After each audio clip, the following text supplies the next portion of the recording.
It's a big one. Point blank here at Hans Stadium on the first Saturday in November. Northwood takes the field. They're ranked. Findlay's ranked. A top 25 matchup in Division II, where the Northwood Timberwolves at 7-1, 5-1 in the GMAC, and welcoming one of 7 unbeatens in all of Division II, the 8-0 and 6-0 in conference Findlay Oilers. Happy to be with you on this Saturday afternoon when the sun is out, full crispness in the air, and perfect football weather. We're ready for it. Sean Vicari with you here on Flow Sports. We've got Leah Holmes on camera and Brittany Steinmel, our producer, for this afternoon's contest. It's an exciting one, a great atmosphere already with a packed house all the way around. Findlay traveling well, too, from the state down south in Ohio.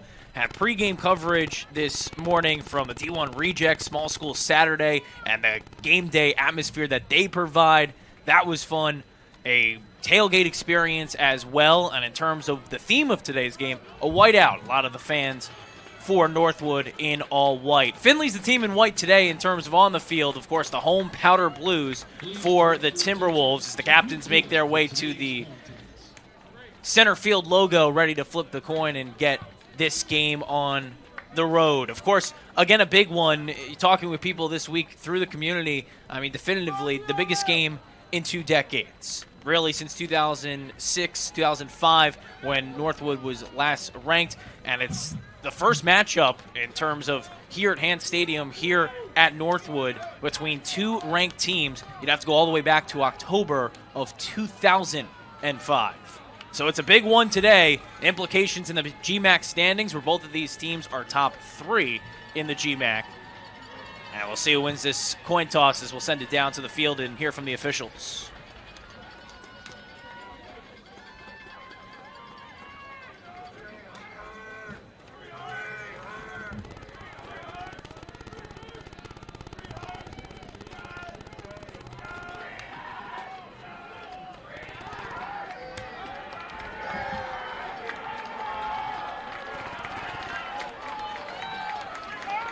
Oh, got to make sure they flip that mic on, but it'll be it'll be Finland to receive the opening kickoff. Northwood will be kicking away, and they'll be starting on defense here at home. Again, a big one. Dusty Buer in his 3rd season has revitalized this Northwood program. They're at the 7-1 mark, which is the best since 2006, and this Oilers team, well, they do what they do best, and that's win. They have a ranked win. That's what opened their season against Indy. And they've had some close contests, a 2-point win against Hillsdale, a 7-point win last week against Ohio Dominican. But their mantra is prove it. And with the schedule that they've played, they've proved it with an unbeaten record. Again, the sun's shining, a really gorgeous afternoon here in Michigan. And here in the Great Lakes Bay region in Midland, 45 degrees currently, and right now the wind still, and only going to gust to about 6 miles an hour this afternoon. 2 returners back for the Oilers. And Dominic Bennett is their listed returner. But they'll have Amari Felder. That's actually back there for Findlay. For Northwood, it's Bryson Backus, who's been the kickoff specialist for this Northwood team.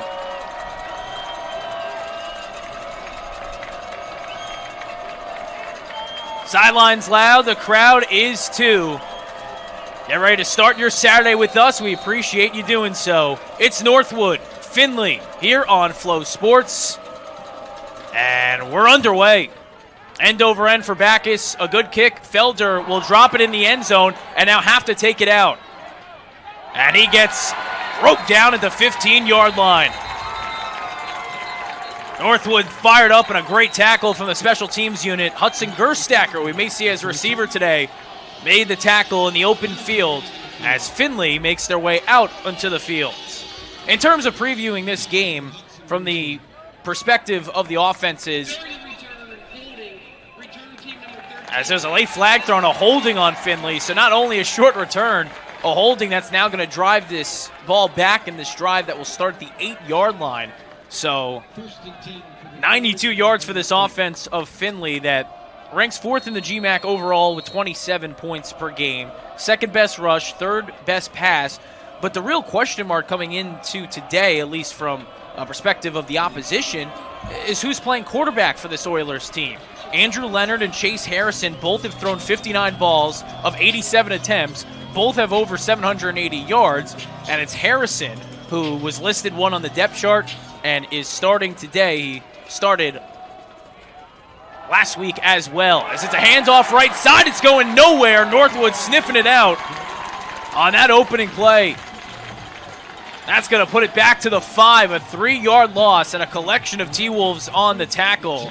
And Cole Simpson in the area, and LaFrenzo Alfred as well. And a loss of 3 for this Findlay offense. That again has Harrison, the center field Ohio native, the junior, as the starter. 3 receivers. And they're pinned deep in their own territory. Running back in motion is Davis. They're going to throw to him in his own end zone. He gets tackled near the 1-yard line, driven back in the end zone, and forward progress will give him the 1, but just barely. Sayon Talley came up and made the tackle, number 11 for Northwood. A senior redshirt who's been a 4-year player. He was here before Buer had the job, and he's remained a key factor in this defense. That now forces a 3rd down and 15. They'll somehow get forward progress at the 2, but Findlay is going to be deep in that end zone here in the artificial turf surface. 3 receivers set. Harrison from the W of Northwood. It's a play action. Steps up in the pocket. Fires over the middle. Too high. It's incomplete. No flags thrown. Intended for Mitch Nielsen, the grad student from Tiffin. So for Northwood, special teams, which is always a strong suit. It's been a strong suit forever with E.J. Arnold in his 16th season. The kickoff was great, and the defense, a 3-and-out stopped. And now a punt will come for Findlay deep in their own end.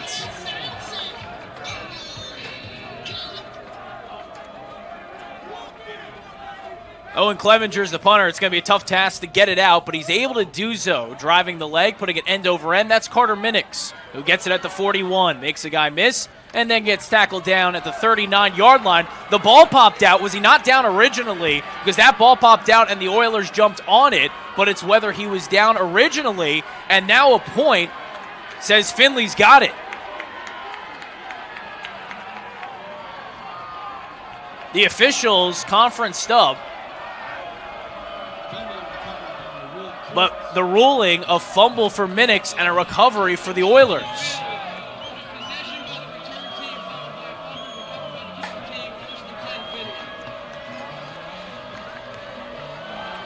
Now there is a review in the GMAC, and it can be looked at again, and that might be the case. But the angle is from up top. It's very close, if not exact, to what you're seeing, and will be definitive video evidence. They have the 10 on the sideline to go look at this if they choose to do so, and it would be a question. So there it is, the challenge that comes down. Northwood crowd loving it because they felt the runner was down, so they're going to take a look at this under the tent. Again, we won't have the replay to provide to you in terms of looking at it again, but they'll have it downstairs in terms of looking and seeing whether, well, the runner was down or not. And 2 officials under that 10. Again, Minix, who has been a big returner. We talk about special teams a lot with this Northwood team. It's been a consistency for him, and Carter Minix has been that for Northwood. He has a kick return touchdown and a punt return touchdown. Had a punt return last week in the 49-14 Northwood win over Kentucky Wesleyan. But there, after trying to get as many yards as he could, again, looked like he was put down and then tried to continue running with another defender coming in that forced the football out. And it's whether that knee or any really part of the body hit on the turf before Minix put the ball on the floor.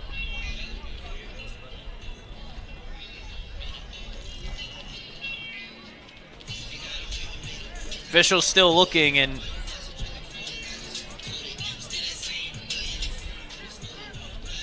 it's been definitely a conversation point, at least on the broadcast this year, with what kind of angles that they're actually getting. Are there multiple angles? There's not going to be a closer angle. There's not cameras on the sidelines that are going to give a closer angle, so it's a look from up top. Are you zooming in on an iPad? But the ball right now at the 41-yard line.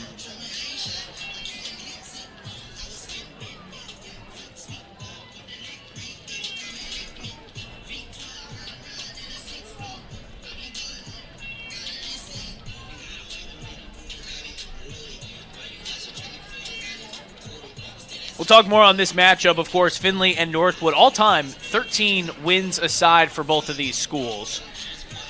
The Timberwolves in the first year of Dusty Buer actually beat Findlay in 2023. Last year was the Oilers, who at home would take care of Northwood. And this year, Findlay coming in with an 8-0 record. Is just the sixth time in the history of Findlay that they've had an 8-0 mark. So it's really two big seasons for both of these squads that find themselves top three in the GMAC. Now, Findlay was expected to be here. Coaches poll had them third. Northwood, fifth. And right now, both in the top three. We're going to get official word. Dusty Buer throws his hat down, so it's a good indication that they're going to, keep Findlay with it offensively. So Northwood trying to bounce back after what is an early turnover for them. After getting the stop, a fumble from Minix puts it back in the hands of the Oilers. It will start a new drive here at the 41-yard line. Northwood's defensive line shifts to the right. First down and 10. Harrison as the QB. There's a whistle. There's a flag. There's pre-snap motion. Who's it on? It's a false start. That was at the bottom of your screen, and Brennan Remy, the receiver, the sophomore from Cincinnati, Ohio, who moved.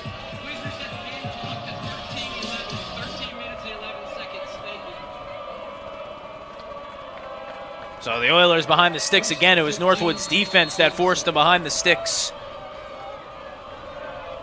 On that opening drive, a penalty that makes it a first down and 15 here. Tight ends in the backfield.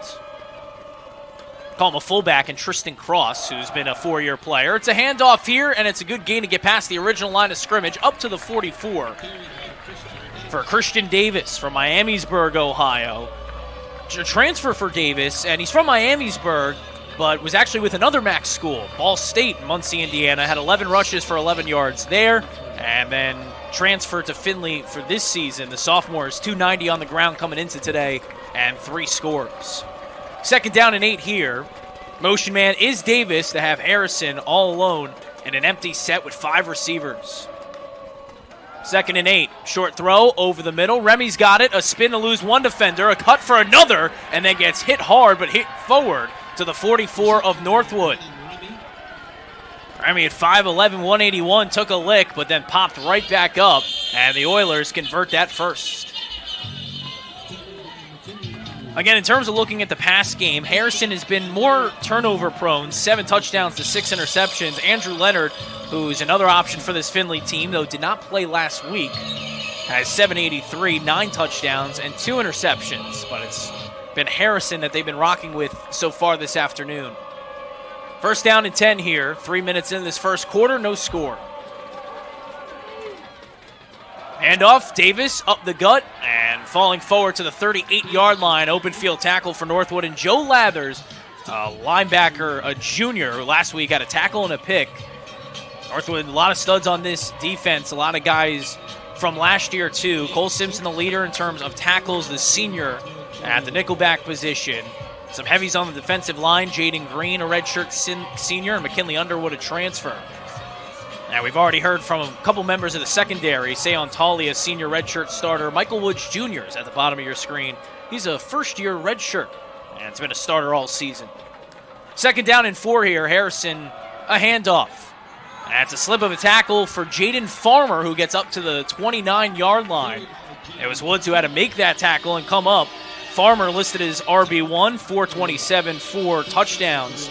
And last week had himself an afternoon, 25 rushes and a $114. He averaged 4.5 yards per carry for the Louisville, Kentucky native, the grad student in Farmer. Farmer, who's had experience against Northwood, too, in 2022, had 2 touchdowns and 85 yards on 19 attempts against the Timberwolves. 10:30 to go, first quarter. Findlay at the Northwood 29. They'll feed Farmer again, makes a man miss, and then gets tackled at the ankles by Lathers, but falling forward up to the 22-yard line. And a 7-yard gain on that opening rush. It's been good blocking up front from a Findlay group that maybe is the best facet of their offense. You have Ethan Lane, a junior who's at left guard, a starter all of last year. To Jamaray Nash, who was first-team All-GMAC as a left tackle. He's number 72. And 51, Gavin Miller, who was second-team All-GMAC a year ago. He's the right tackle for this Findlay team. Second down and 3 here. Motion man is Nielsen. Harrison will look his way and complete it. Nielsen up past the 20, gains the first, then gets tackled from behind at the 15-yard line. Jalen Pitchford in the open field, able to wrestle him down.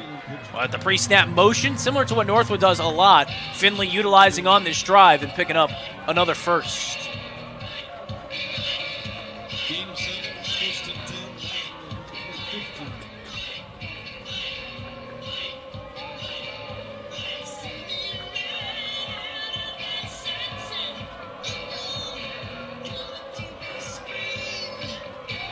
It's Farmer as the back behind Harrison. And a tight end now set up right of the formation.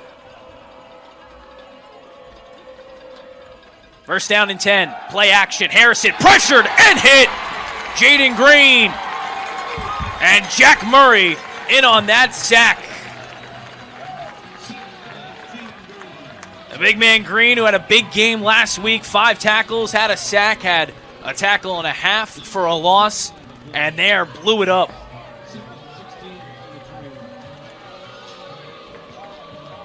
A big play that Northwood was craving as a defense. Gained in the red zone here to make it a 2nd and 16. 4 receivers set. Now Farmer with Harrison.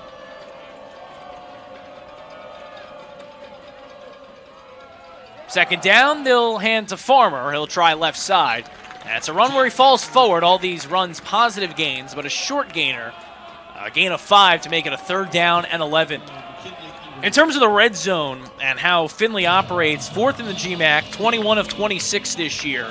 And then from the Northwood defense perspective, 5th best in the GMAC. A 70% clip that opponents have against them. 17 red zone trips. They've allowed 12 scores, 9 touchdowns, and 3 field goals. 3rd down and 12 here. Nielsen's the guy motioning back and forth.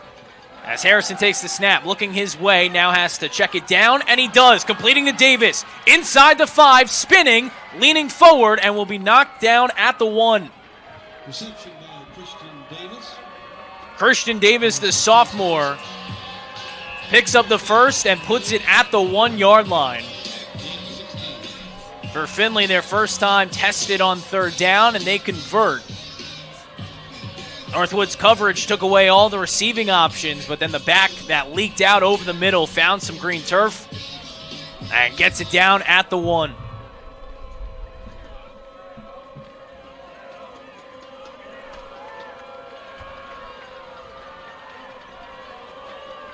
This is Remy in motion, coming closer to the line. Create 2 blocking options. It's a handoff. Farmer up the gut and in for the score. Oilers strike. First this afternoon with 6:44 in the first. It's 6-0. On a good drive. And the ball gains back after the Northwood turnover.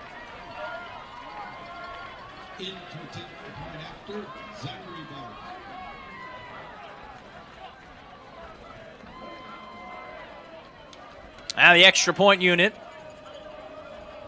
Zachary Bard's the freshman kicker. Owen Clevenger, the punters, the holder. Snap is good. Hold is put down. And the kick is through. Will Kurtz, Jr., the long snapper for this Findlay team, who have a 7-0 lead with 6:44 to go in this first quarter. We'll be back here on Flow Sports as the Northwood offense will take the field for the first time, trailing by 7.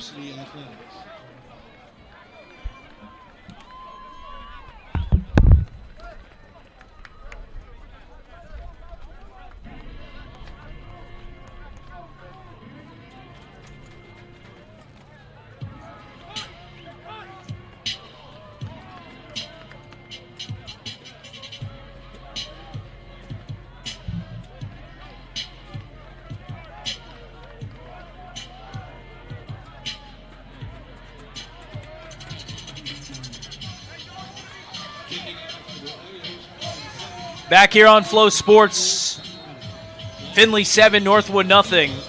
After a 3-and-out, a punt away, but Northwood would fumble the punt, and that would get Findlay the ball at their own 41, and they were able to drive it in. Farmer with the score. Now it's the kickoff team. It's back in the hands of Minix, who makes a man miss at the 30 and goes forward to the 36. Good redemption for Minix, who you're going to see on the offensive side of things, and is the punt and kick returner, even with that early cough up. So now this Northwood offense, the defense under Dusty Buer has always been great in the last 2 seasons. The offense is the unit that's taken the biggest jump forward here in his 3rd season. Second most points per game, 32.6 in the GMAC. 3rd best rushing attack, and the 2nd best aerial attack with Ethan Hamby as QB1. He's in the pistol with Devin Brown, who will hand the ball to. He'll go forward, and Brown will go up to the 40-yard line. Gain of 3 on that opening rush. Brown, the senior, who had his best game as a Timberwolf last week against Kentucky Wesleyan, 183 yards, a touchdown on 21 rushes. He averaged 8.7 yards per carry. He also added 3 catches for 16 yards. 2nd and 7 here. We'll see Hamby throw it for the first time. He comes near side to Mitch Rivard, who makes the grab and able to muscle forward to the 49 to pick up the first. Harrison Township, Michigan native in Rivard, this sophomore redshirt. One of the many starters. You also got the Booz brothers, Case number 1, Lake number 4. Both had great seasons. First down and 10 here at the 49-yard line. Clap of the hands for Hamby. It's a handoff to Brown. Cut to a right and diving forward to the 44-yard line. Good gainer. They'll give him 7. And you see this high-tempo, fast-paced Northwood attack. Now, you might have it scripted on that first drive, but even as they get into games, they want to go at a high tempo, get in a rhythm that they like, which is quick. As will be a play action. Hamby will take a deep shot, firing but incomplete, intended for Case Booz, who had some turf in front of him, just out of his reach. On that 2nd and 3 try, will bring up a 3rd down and 3 for Northwood. Timberwolves will bring on Ryder Zajac as an extra tight end here. And they will huddle up before this key 3rd down. In terms of the offensive line, it's a great unit for this Northwood team. Right guard Gavin Wisniewski, a 3-year starter, Mitch Umler, 2, and the addition of big Kevin Brown, the left tackle, the junior redshirt. 3rd down and 3 here. Brown's in the backfield with the 2 tight end set. Hamby has to pull it back as Brown got lit up. Hamby trying to fall forward and gets short of the sticks. He got back to the original line of scrimmage, but Hamby had no choice but to pull it away from his back. Brown, who got cracked in the backfield. A good push from the guys up front for this Findlay defense that will force the punt unit on.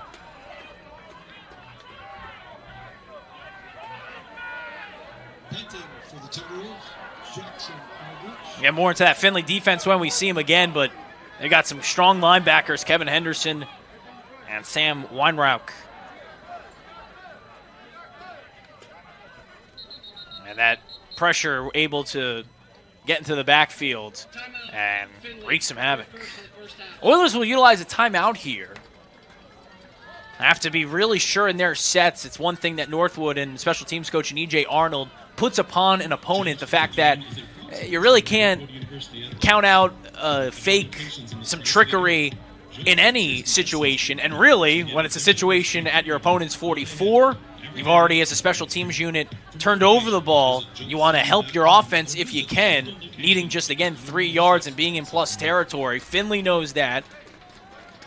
And their special teams and linebackers coach, Anthony Keller, he's in his first season.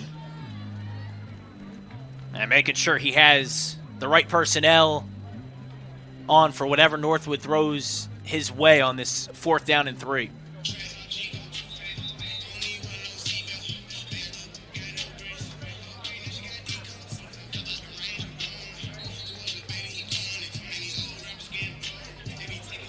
That's the punt unit that comes onto the field for the T-Wolves. Jackson Onrich, who's the punter. And it's Brennan Remy who's the returner. He's at his own 10.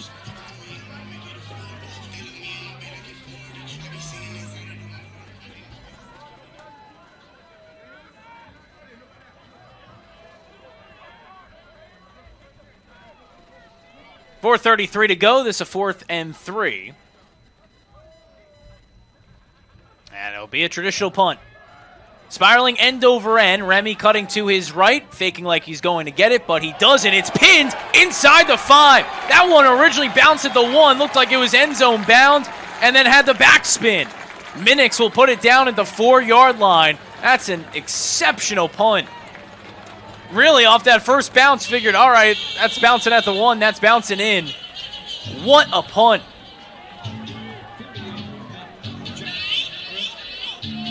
Onrich pinning it inside the 20. You've seen Drew Cady as a punter, too, for this Northwood team. He's been great. Onrich putting this one at the 4-yard line for Findlay. Who, again, when they were pinned back in their own zone, had a punt away from their own end zone. And got that breath of new life with the turnover. We'll see what they can do here. But a 1st down and 10 at their own 4. They'll run it. It's Davis. And a positive gain up to the 8-yard line. 4-yard gain going up the gut on this Northwood defense. Findlay's big play on their last offensive drive was converting on a 3rd down and 12. Got it to Davis, a 16-yard reception when needing 12 to put it at the 1. And it would be Jaden Farmer who would then run it in for Findlay on the offensive side of things. 2 receivers right, a receiver to the left. And it's Davis in the backfield. Harrison will hand him the ball. And resistance from the Northwood D-line. Back to that original line of scrimmage, but nothing more. That powder blue hat's getting in there. Jalen Pitchford looked like he was in on that mix. As well as Jeremiah Pennick. Pennick, a grad student, a transfer. Northwood, his 5th school. And he has 12 tackles this year. Pennick last was at Lake Erie here in the GMAC. 3rd down and 4, needing the 14 for the Oilers. Trips to the right of the formation. They'll send Nielsen in motion now. He's coming back to the right. No, he's going left. It's like a jitterbug going back and forth. Harrison, tight in the pocket. Throw over the middle. Incomplete. Knocked down by the T-Wolves. No flags anywhere. A good extension out by Isaiah McGarry.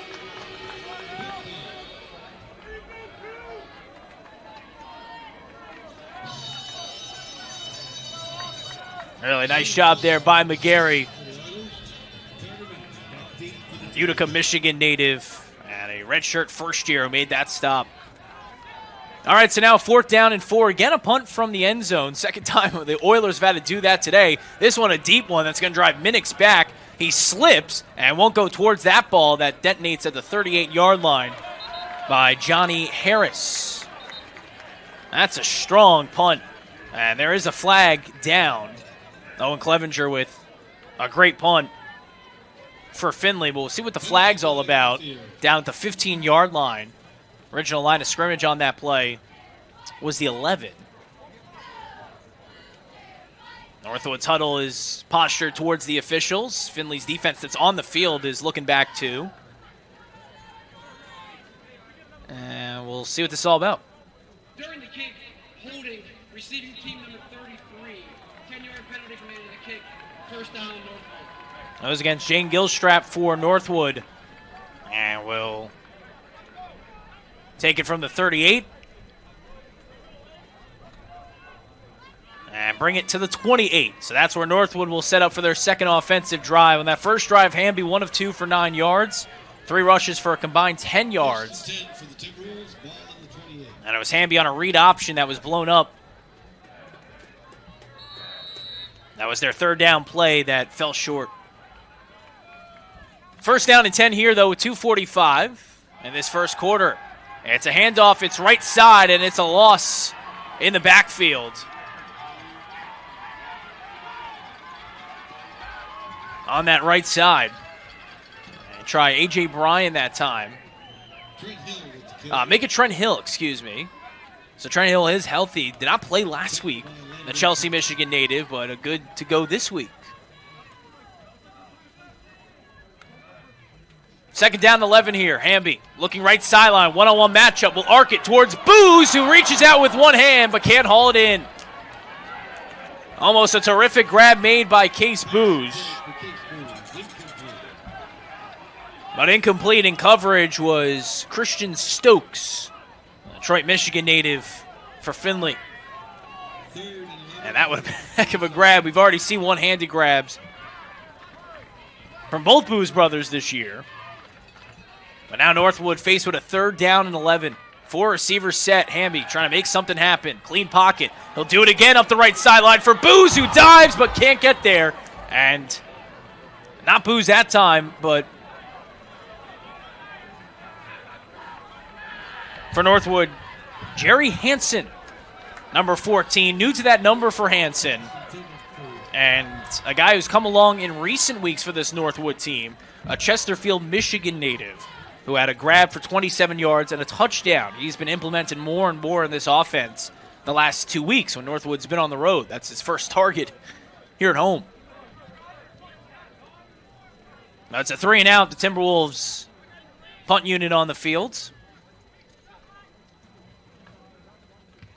All right, we'll put it end over end. Fair catch signal, and Remy makes the fair catch at the 40 of Findlay.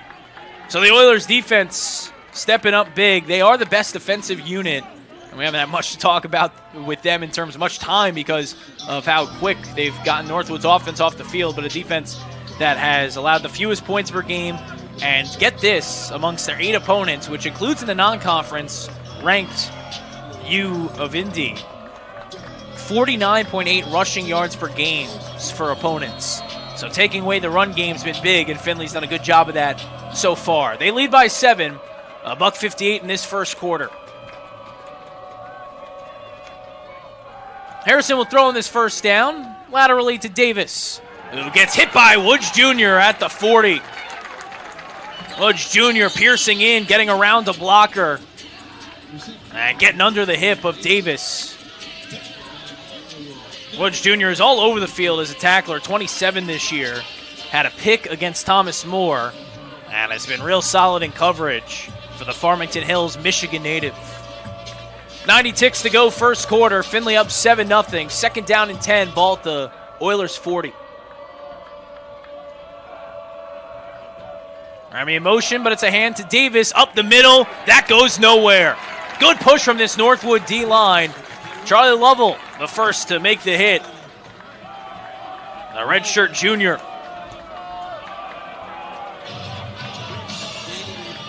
Lovell, who transferred in here to Northwood during the first year of the Bureau regime. Third down and 9. Findlay today 1 for 3 on third down conversions. They need midfields.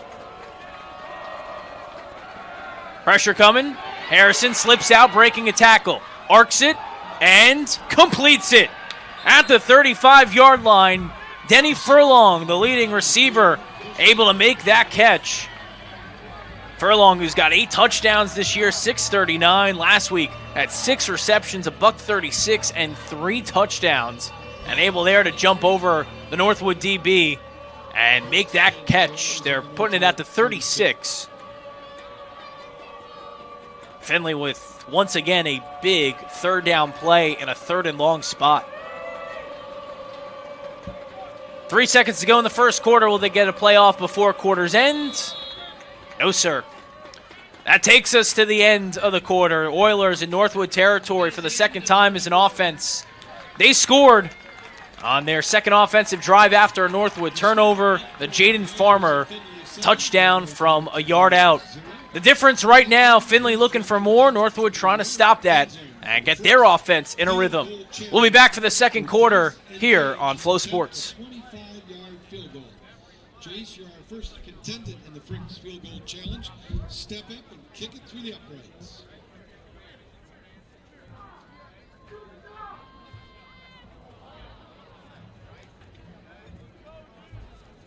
Good try. Now James.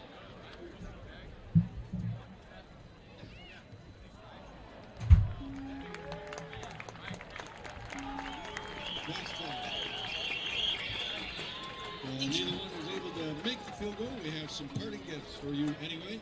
And again, thanks for participating in the Fricks. Back here on Flow Sports, start of the second quarter from Hant Stadium in Midland, Michigan. Mid-40s, sun shining. Beautiful Saturday afternoon, the first day in November, and a big matchup here in the GMAC. Northwood at 7-1, 5-1 in conference. This Findlay Oilers team, one of 7 unbeaten teams in all of D2, 8-0, 6-0 in conference. And right now, Findlay number 1 in the GMAC, and Northwood right behind them with Ashland also tied for the top spot, undefeated conference mark.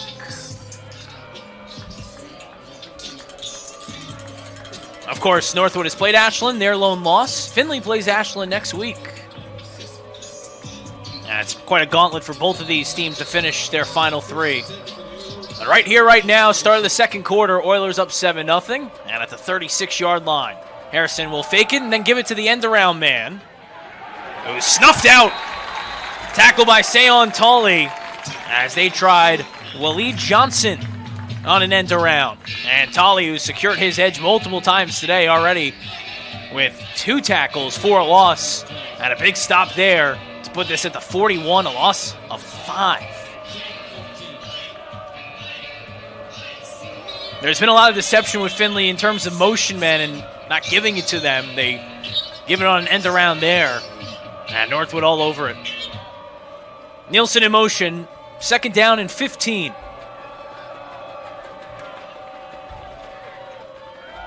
Harrison looking over the middle. Fires. It's deflected. And Harrison then knocks it down to make sure Timberwolf doesn't grab it.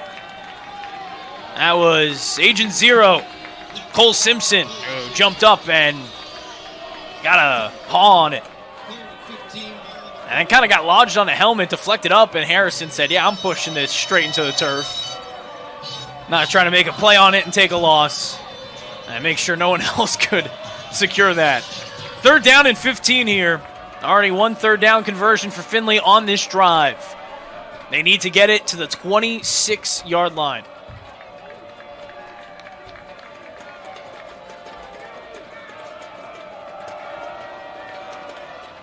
Play action. Harrison underneath to the tight end to the 35, who's going to be short. Cut down at the 32-yard line. Simpson, another tackle. And Gilbo, a sophomore from Georgia.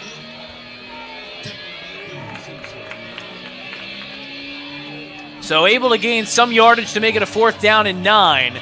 Offense originally on the field, now more special teams personnel is making their way in. Harrison's making his way off. Northwood will counter with their special teams unit on. And is it a punt or a field goal here? Northwood wasn't sure. They originally thought punt. Now we're thinking field goal because that's the personnel that's on the field. It's a rush with 2 on the play clock. They get it off. The kick is up. There's whistles coming in. That kick was no good from 50 yards. And a penalty's going to come on the Oilers.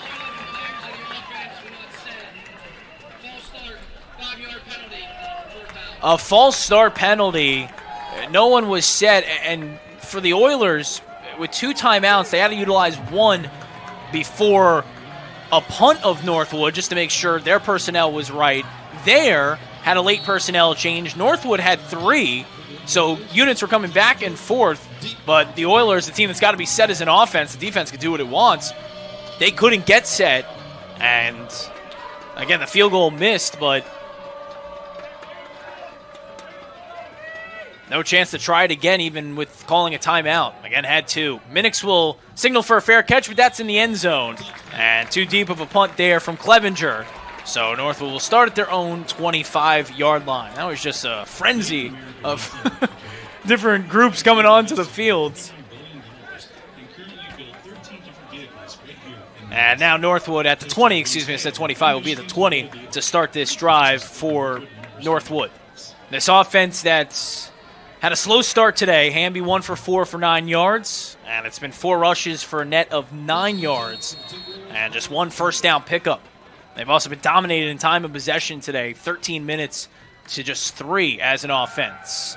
Hamby fires. It's a reception there and out the 30-yard line for a guy I think you're going to see a lot of today because we've already seen 2 targets of Jerry Hansen, the freshman receiver.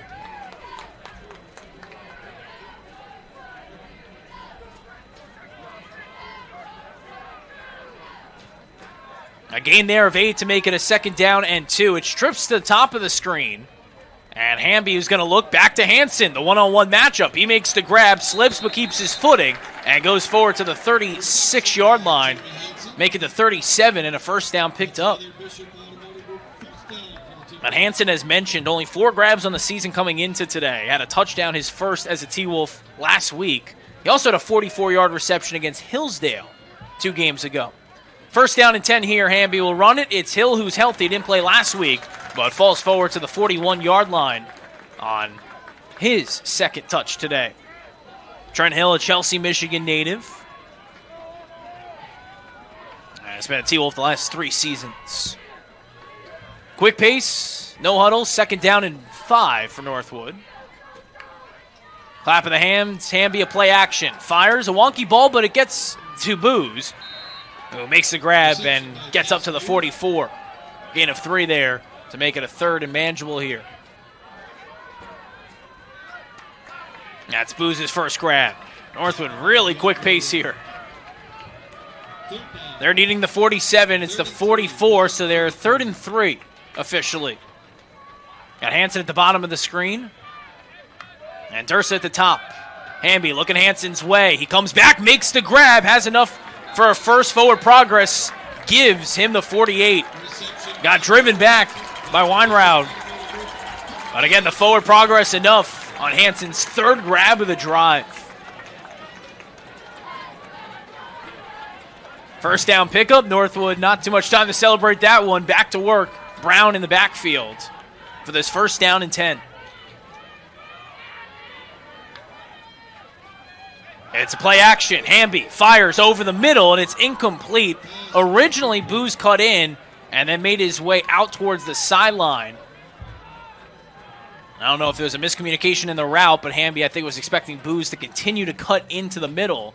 2nd and 10, ball on the 48. An incompletion makes it a 2nd down and 10. And Buer puts his arm around Booz on the sideline as he comes off for a play. His brother Lake's in motion here, but it's a give to Brown as Brown goes by a sea of white that kind of was looking for the receiver and goes forward to the 49. Good open field tackle for Findlay and Samuel Lonson.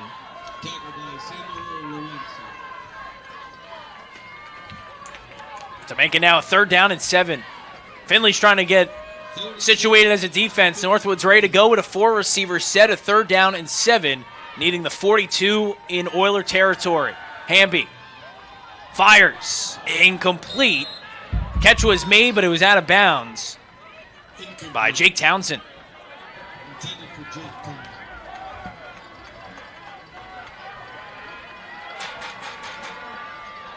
So unable to find Townsend there. Northwood's punt unit onto the field. Deep for the Oilers, Brennan Remy. And we'll hear from Odrich for a 3rd time today.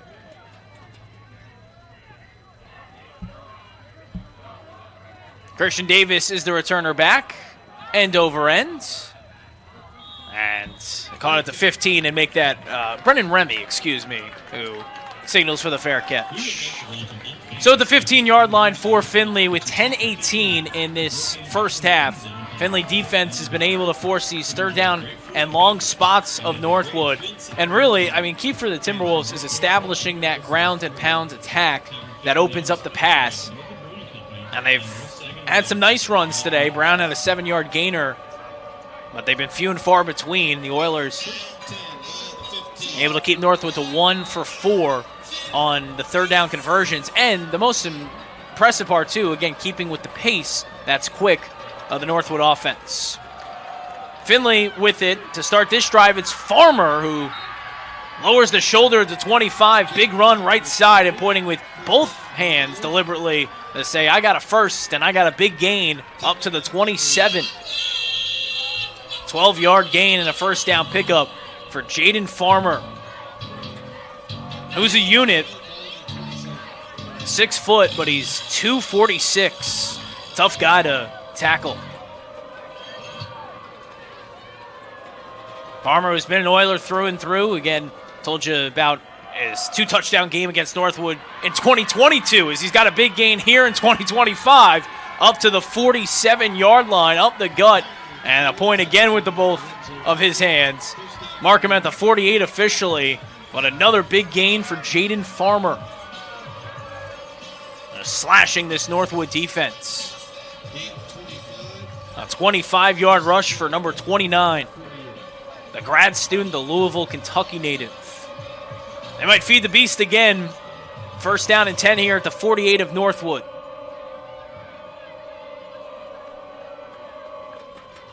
Harrison to Farmer. Again, a big gain up the middle. Still on his feet inside the 20 and finally brought down by Michael Woods Jr.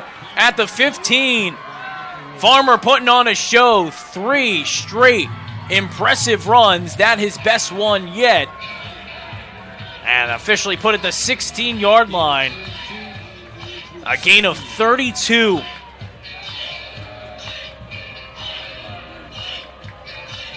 Big guys up front for the Oilers. Parton, what is a powder blue C. First down and 10 to 16. Farmer again. Northwood able to limit him here. Jack Murray cutting in and upending the back. Farmer probably needs a breather. Yeah, he's going to get one here. Those big runs in succession. Says, well, let's give Davis a rep. And that's who will come on, Christian Davis for Findlay. Second down and 10 here, 8 to go first half. Oilers lead by a score of 7-0.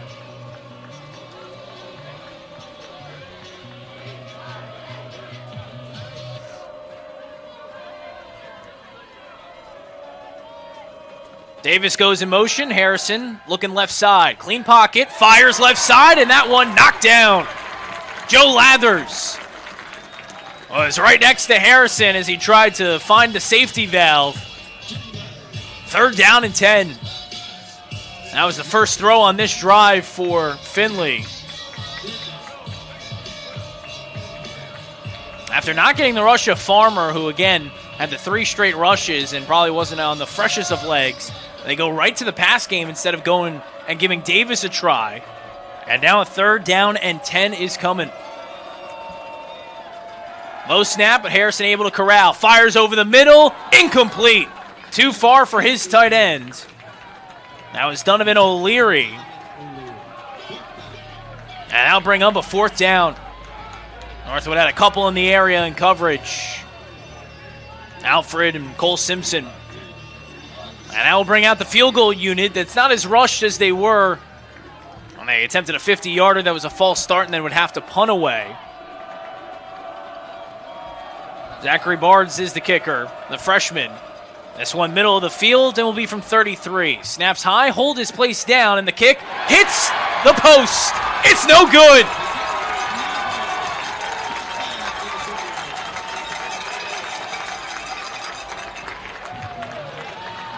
So Northwood getting the stop. A kick right off that right goalpost. And at the end of that play, a Northwood player down, slow to his feet, now to his feet. And Aiden Holiday, who's been a linebacker and a great special teamser for this Northwoods team. He'll come off under his own power. As the Timberwolves will start with this ball at the 20-yard line. As an offense, 7:31 to go in the first half. And we'll receive the second half kickoff. I want to sustain not only a successful drive, but some time to chew off the clock too, even with the fast rhythm. It's a first down and 10 here. Woodkey's the tight end in motion. It's a handoff. It's Hill. It's going nowhere. I make it Devin Brown, excuse me. But it's to the 20. Gain of nothing.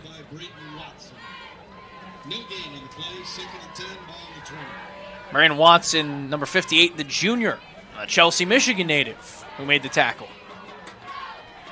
Second down and 10 here. Hamby's going to throw it. Flushed out to his right, backpedaling. Will wing it towards the sideline, and it finds the sideline incomplete. Minix was in the area at the 42-yard line, but a good job by Hamby, who was still in that pocket, to whip it out of bounds and whip it towards a receiver to avoid a penalty. Now it's a third down and 10, and we talked about chewing some time off the clock. Two quick plays that take no time off the clock. Not helping the cause for Northwood. We'll come with a 4-receiver set, 3 to the bottom. Minix in the slot. You've got Townsend. And you've got Hanson, too.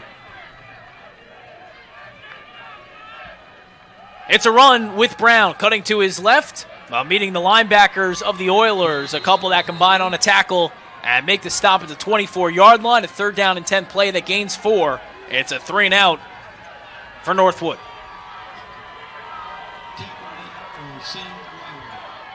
Weinrau made the tackle.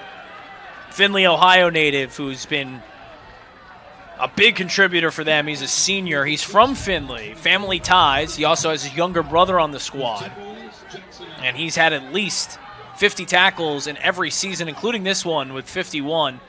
His best was 2023 when he had 76. Was second-team All-GMAC. He's been that the last 2 years. Fourth down and 6 here. It's a low snap. Onretch trying to get it off. It's at least punted, but deflected, and a short one that will roll to the 30. Northwood will grasp it at the 28-yard line. But the bad snap derailed that play, and the Oilers brought a lot of pressure. Onretch, even to get that off, was impressive. And get it at least not at the 20, at least get 10 yards away, but still a block and a great special teams play for the Oilers that set them up real nice at the 28.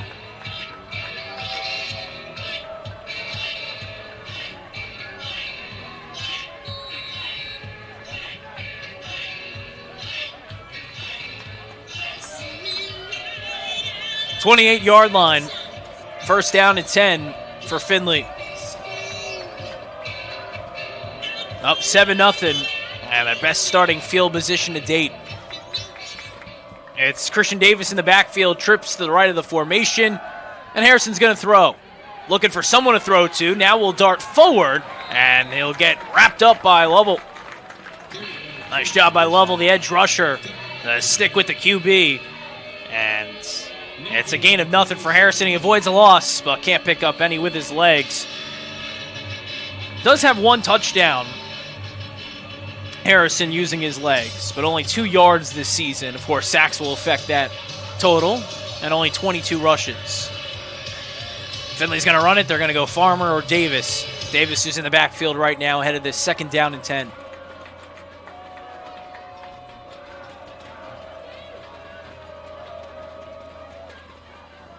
It'll be Davis up the middle, spins off one tackler and goes forward up past the 20.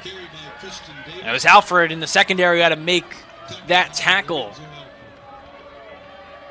But it was Davis spinning off enough of it to get forward to the 20 and bring up this third down and 2, an 8-yard gain. 5 to go first half, Oilers 7. And looking for more.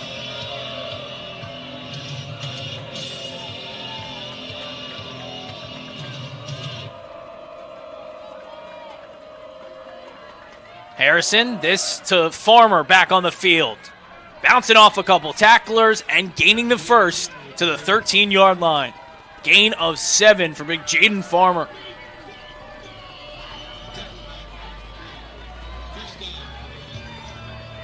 Davis will come back on for Findlay, but Farmer doing his job today. Now at 8 rushes, 90 yards, a touchdown for Farmer. 2 receivers left. Now make it 2 receivers right with Nielsen planting himself in the slot. First down and 10. Davis, handoff, up the middle, spins off 2 tacklers, and able to fall forward inside the 5 to the 4. That a gain of 9.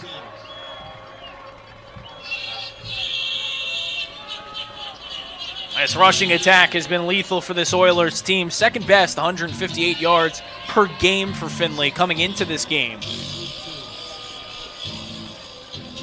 And now we're up past 100 already as a squad with 120. Second down and a yard here. Davis in the backfield, 2 tight ends. Make it 3. With 1 in the backfield, 2. Davis up the gut. Northwood bottling him up. He got enough for the first. Gaining that yard at the 3, but nothing more. And a combination of T-Wolves on the tackle there along that defensive line. Looked like Underwood was the first to the ball. Big number 10, the Kalamazoo, Michigan native, the transfer from Northern Michigan.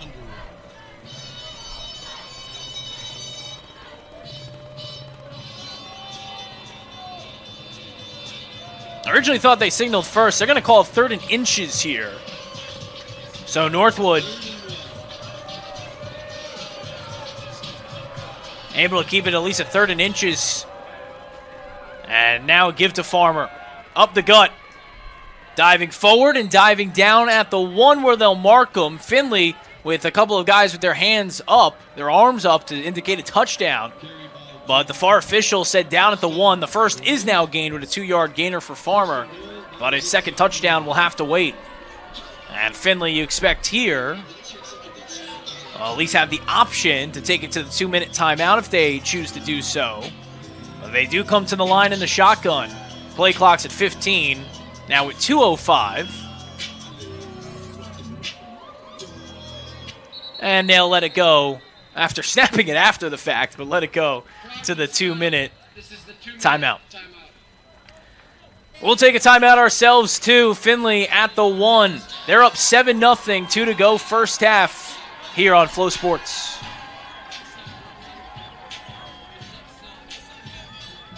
Coming up at halftime, we'll feature Midland Area Youth Football.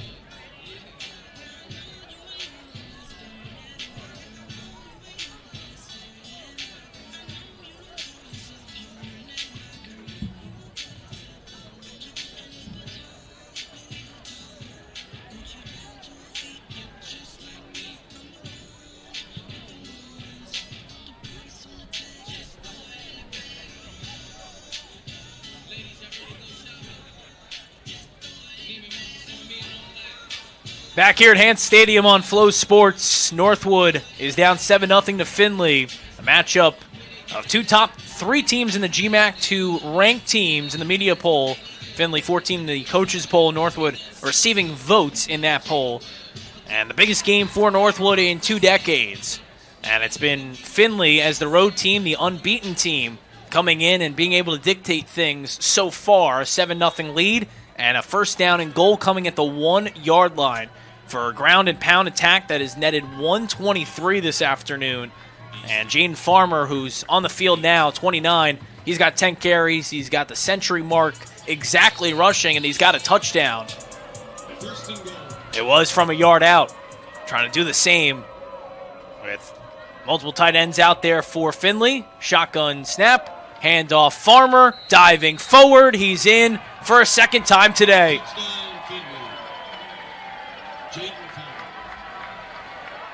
So Farmer matching what he did back in 2022, and that's 2 scores.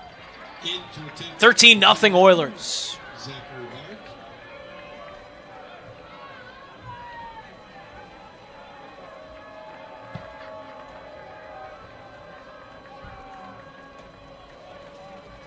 Extra point unit on the field. And Zachary Barr's kick is up and through for Findlay, who lead it by a score of 14-0. For the Timberwolves, have 2 timeouts for a 2-minute drill that's coming once they get the ball offensively. Key here for this Timberwolves team, we'll look in the special teams. Big return for Minix, which he's already provided at least one of today, would be big, would go a long way. Now Northwood is a fast rhythm, high-tempo offense. Flourishes in these spots, 2-minute drill, but really would love a score before going into the locker room. Of course, receive the second half kickoff, but a 1-possession deficit would feel a lot better for this Timberwolves team. It's been dominated in time and possession today, and the offense just not executing the way that they have through the month of October, which has been one of the best months in Northwood football. And in terms of the scores, the points they're putting up on GMAC opponents. But the best defense in the GMAC in Findlay has been up for the task today. As this is a kick end over end. It's angling towards the sideline. That's where it's going. So, all right, instead of a good return to get you good field position, how about a kick out of bounds? That does the trick, too. That'll be good starting field position for Northwood here. We'll get the official word. Free kick out of bounds, kicking team number 8. The ball will be placed at the 35-yard line. 1st and 10, Northwood. There we go. So at the 35-yard line, again, 1:56. Both teams with 2 timeouts.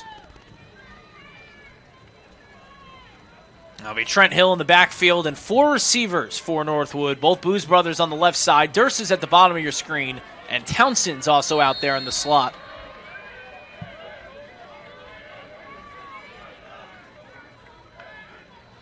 First down and 10 play, they're going to throw. Hamby with a clean pocket, fires over the middle, overshoots it, but 2 Findlay defensive backs collide and neither makes the grab.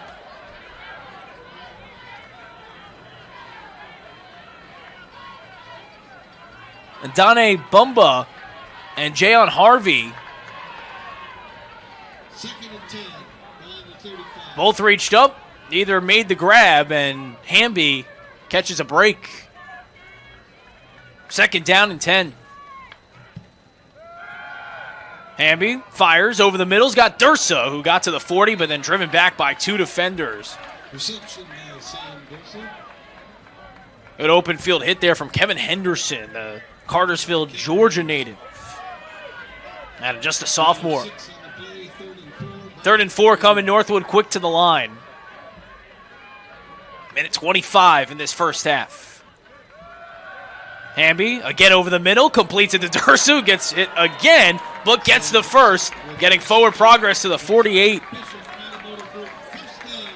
Well, not the easiest assignment for a receiver. Hey, Sam, go over the middle, take 2 big hits to the midsection, but he held on both times, and that time to pick up the first. Clock moving now at $1:15 in this first half. All at the 48 of Northwood. No ground and pound with Hill. Pass midfield. And it was Henderson who brought him down, trying to strip the ball. But Hill up to the 46. Northwood again with the quick tempo. 55 seconds remain in the first half. 4 receivers set. I've not changed personnel yet. Hamby looking left. Now rolling out to his right. And can't escape an oncoming linebacker. Weinrau in the open field, able to come up and take Hamby down. Second charge, timeout, Northwood. T-Wolves have to burn a timeout there. They do it with 42 seconds on that 2nd down play.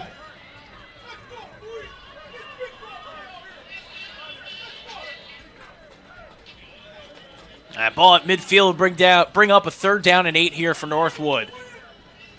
Hamby used a good rushing option. Tried to elude the linebacker coming in, but able to reach out that hand and again kind of grab the ankle and clip down.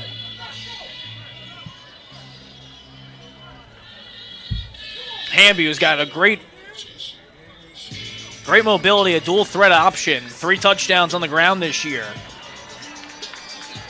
But one route was destined, and it seemed like, to make that play, and did.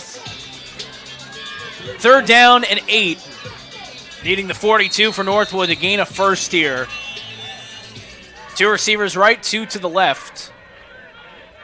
Durso at the bottom of the screen, who's got 2 grabs on this drive.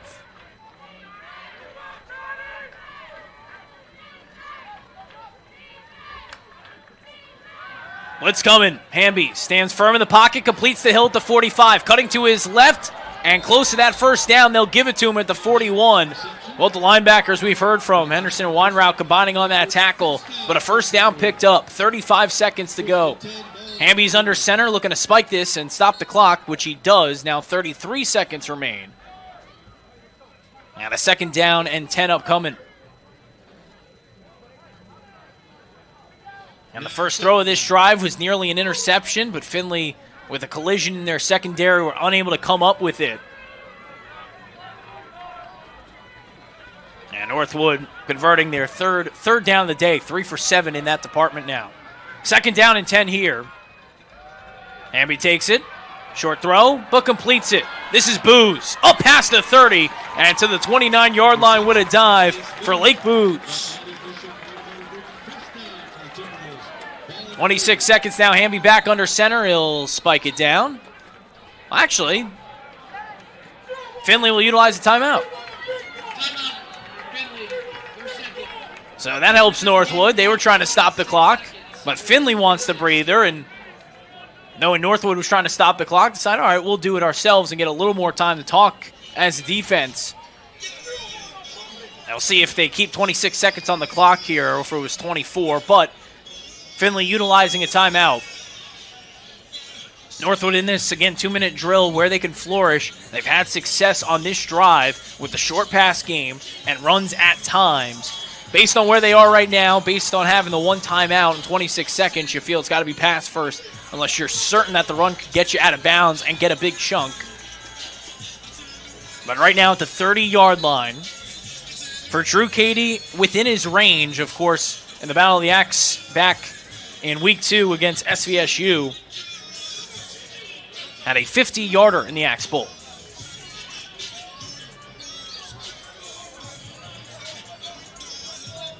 Again, 6 would be nicer than 3, given the 14-point deficit.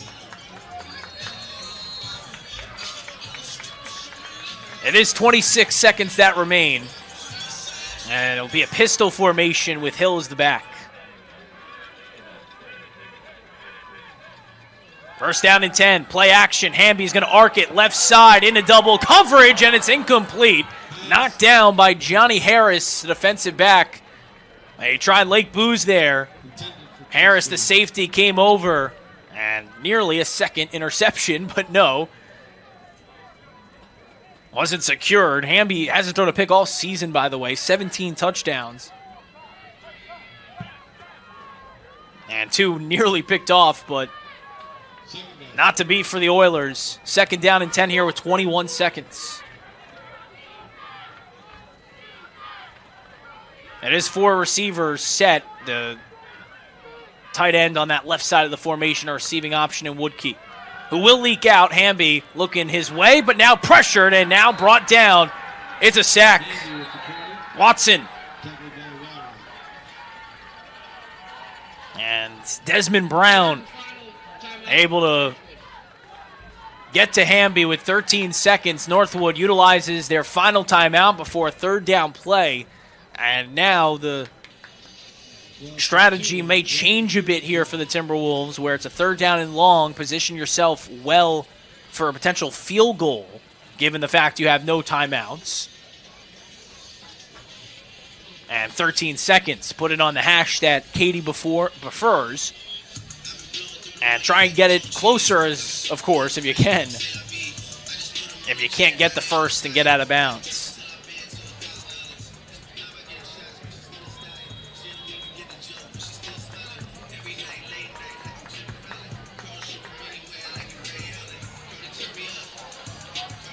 Or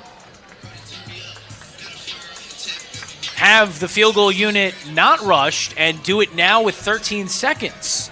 So, with this ball at the 30-yard line, it will be a 47-yarder from the left hash, going left to right with right now no wind and the artificial turf surface for Drew Cady, who we told you He's hit from 50. He's 10 of 15 this year. He takes a big deep breath. This will be from 47.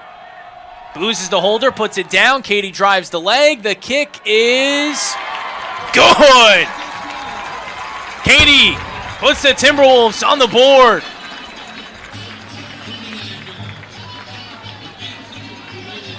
(14-3) the score. 47 yards from Drew Katie.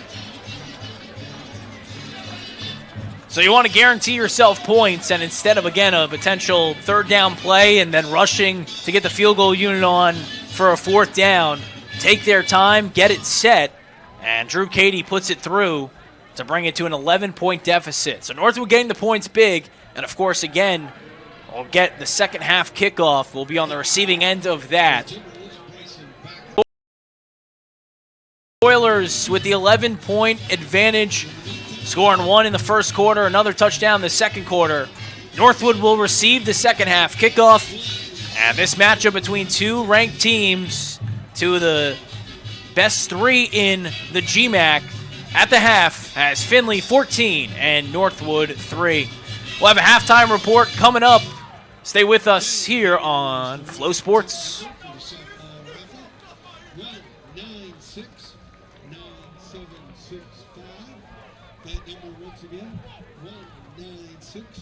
9765.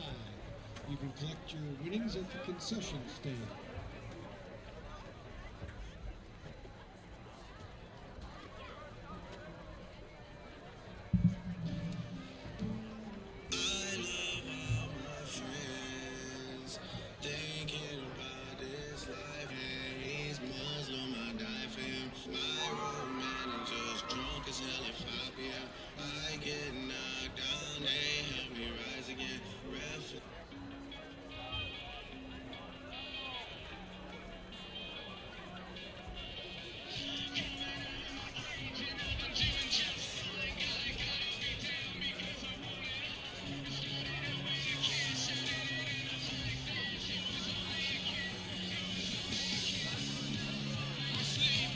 Ladies and gentlemen, please welcome members of Midland Area Youth Football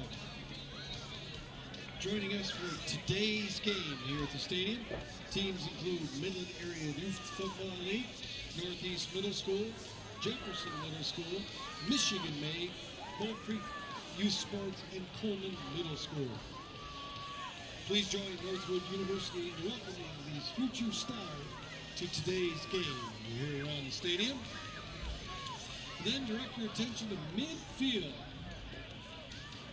Some members of these teams were selected to see if they could outrun the 6-7 Freeze. The Freeze will be starting on the 50-yard line, and today's contestants will be starting at the 40-yard line. The first one to get into the end zone is today's winner. Our contestants today are Harrison, Malcolm, Hudson, Kellen, Elliott, Graham, Dylan, Bennett, Aubrey, Miles, and Owen. 6-7, are you ready? Give me a thumbs up. Now, racers are on the starting line. Everybody get on your marks. Ready, set, go!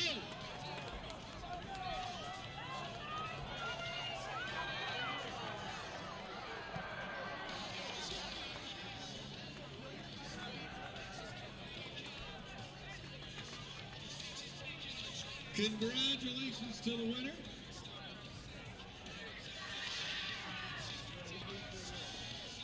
You have won an autographed Northwood football jersey. And thank you to all our contestants who competed against the 6-7 Freeze. To learn more about 6-7, just go online, poke around.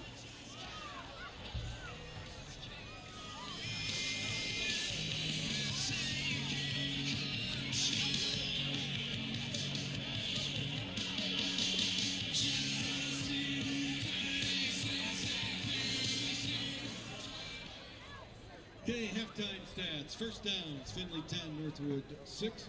Rushing, Findlay 24 for 123, Northwood 11 for 19. Passing, Findlay 7 of 12, 64 yards. Northwood 9 of 18, 65 yards. Total offense, Findlay 36 plays, 187 yards. Northwood 29 for 84.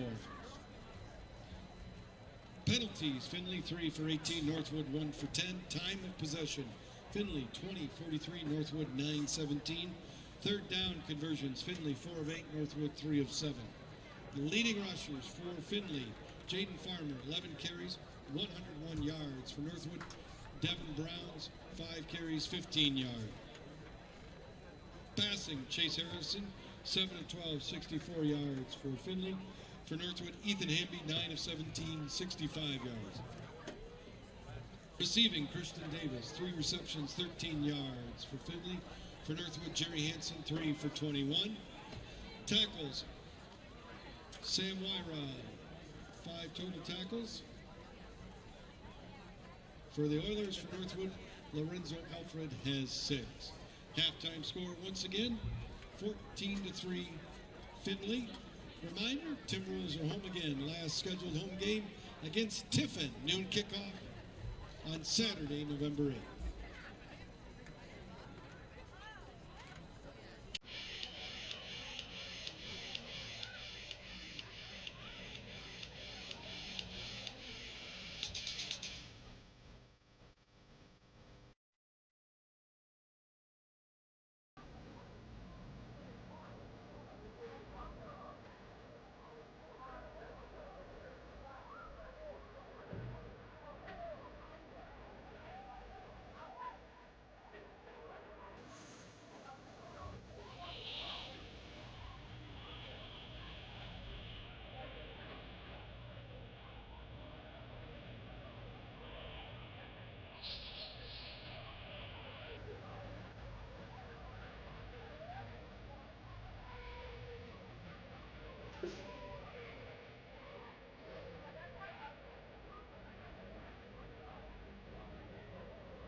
Back at the half here on Flow Sports and here at Hans Stadium.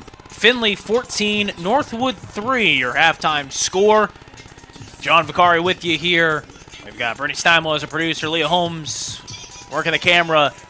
Appreciate you spending your Saturday afternoon, at least first bit of it, with us here on Flow Sports. A matchup between two ranked teams. Northwood came in 24th in the media poll, receiving votes in the coaches poll, and a Findlay team that's top 15 in both polls, 14 in the media poll and 11 in the coaches poll in D2. And it's been a tight contest. Findlay up by 11 the score. Findlay 8-0, 6-0 in the GMAC. Northwood 7-1 and 5-1 in conference play. The story of that first half was the rushing attack of the Findlay Oilers. 123 yards that they gained on the ground with 24 rushes. 101 of those 123 yards came from Jaden Farmer. 11 carries, 101, 2 touchdowns, including a 32-yard carry. He has averaged 9.2 yards per carry. He has been big time today for this Oiler team. Quarterback play has Chase Harrison, 7-12, 64 yards. And again, the other rushers have netted 28 yards in total. Christian Davis, who's got 9 carries for 34 yards, as well as Waleed Johnson, who had 1 carry, but it was -5 on an end-around play. For Northwood, it's been inconsistent in terms of the run game. Tevin Brown's got 5 carries for 15, Trent Hill 3 carries for 10, and Ethan Hamby has been sacked twice. He is 9 of 17 through the air with 65 yards and no touchdowns. In terms of the receivers, limited Findlay. They didn't really need to throw the ball too much to get the ball down the field. They have 64 yards as a unit. Northwood with 65. Northwood's leading receiver is freshman Jerry Hansen, who's got 3 grabs for 21 yards. 3 of those grabs all coming on the same drive. So for this Northwood team, they're going to receive the second half kickoff and want to get this offense going and get in rhythm. Not establishing that grounded pound has made it tougher on the pass game, and Findlay is coming with a lot of pressure, especially from their linebacking core. In terms of other key statistics, Findlay 4 of 8 in the third down conversion category, Northwood 3 of 7. Time of possession, 20 minutes and 43 seconds for Findlay. Northwood had time of possession of 9 minutes and 17 seconds in that first half. And in terms of turnovers, Northwood's fumble was costly on the punt after stopping Findlay 3 and out to start the ball game. A drive that Findlay would score on. Their one score in the first quarter, they scored another in the second, and Northwood's field goal, Drew Cady, hit one that got Northwood on the board in the waning seconds of the first half.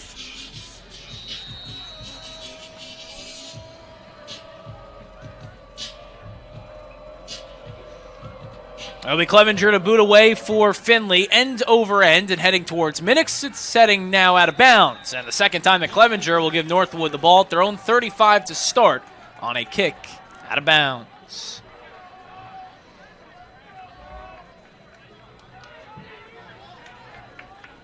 Timberwolves offense on the field. We lauded this group who had an exceptional October and really strong from the beginning of the season to this point. We mentioned second most points per game in the GMAC, third best rushing attack, second best passing attack. And this is a Northwood team that hasn't got to the red zone today, but are the best red zone offense, not only in terms of efficiency in terms of that, but total trips and total scores.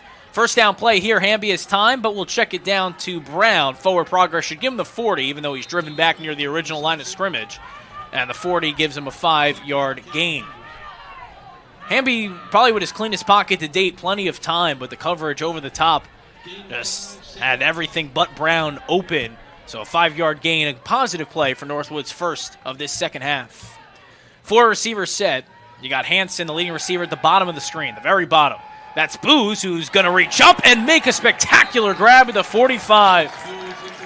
Case Booz jumps up and makes a heck of a grab. Camping at the 45 and had to fully extend that 5'10", a $172 frame up to make the catch, and did. That's a big play that should spark this Northwood offense. Their best passing play of the afternoon. Whistles come pre-snap, penalty comes, and VAR official saying false start.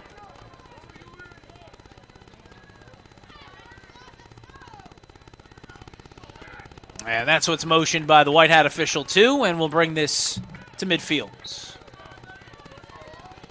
In terms of penalties in that first half, Northwood only committed 1. Findlay had 3.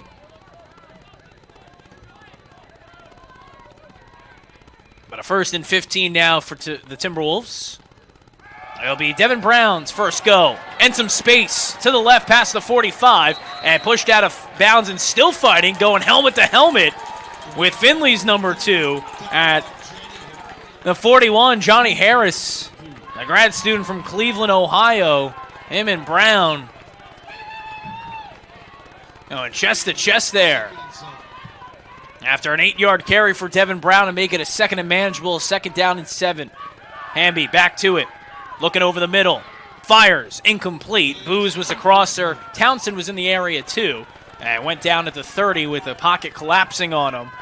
London Claxton was coming towards Hamby, the defensive tackle, who with a bit of a limp is walking back to his side of the football. 3rd down and 7 here. Northwood needing the 35-yard line. 3 of 7 on 3rd downs in that first half. Hills in the backfield for the Timberwolves. A 4-receiver set, and they're putting those receivers as close to the sideline as they can, trying to stretch out this Findlay group. And maybe work over the middle with the DB stretched out. Hamby steps up in the pocket. He's going to try and dart over the middle. He will for the first and dives forward. They'll give him the 31-yard line. A gain of 11 and a 1st down pickup, but there's a flag.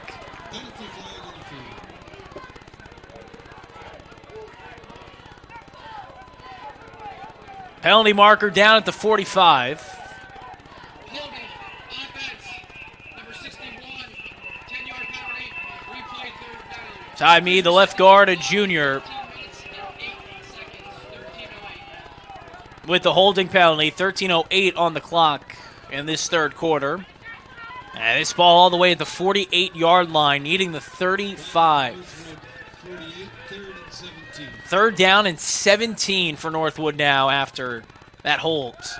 Hamby going to try and create again. Fires far side. That's to Booz. This to Lake Booz. Past the original line of scrimmage and out of bounds at the 42-yard line to make it a 4th and manageable here. And a decision for Northwood. Now they're keeping this offense on the field. 4th and 7, again needing the 35. The receivers, 2 on each side. Hamby looking left side, pocket collapsing, and he is brought down.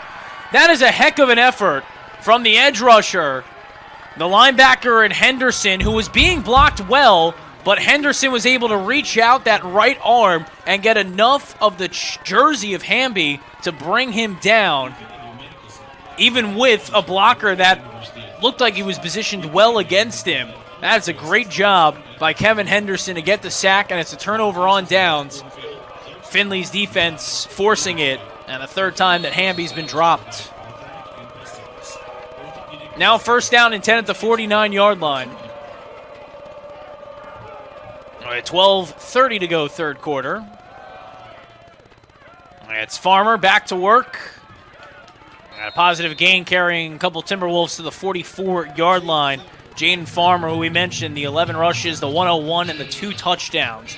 It's his 2nd 2-touchdown performance against Northwood. He did it all the way back in 2022. Now a grad student, and still the biggest part of this Findlay offense. 3 minutes into this 3rd quarter, Findlay up 11. And you don't expect them to stray much from using those big guys up front and using Farmer, the back and the pistol. Back to him. Back for a gain and a 1st down picked up. Alfred had to make the tackle, the defensive back, the 38. But the Northwood defensive line right now just getting pushed back from this offensive line.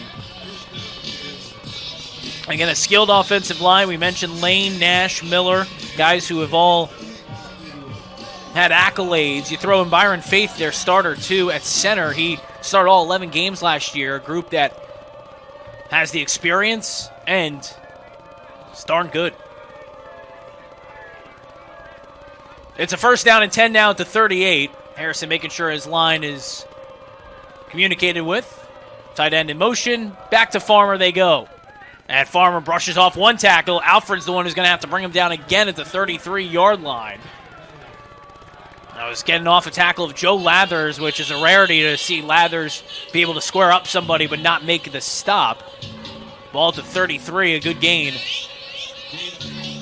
A 5-yard gain, which Findlay will take each and every time with Farmer.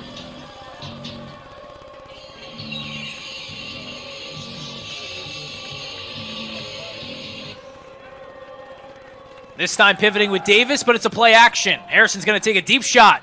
It's a DPI. Sayon Tolley was in on the coverage on Denny Furlong one-on-one. And the officials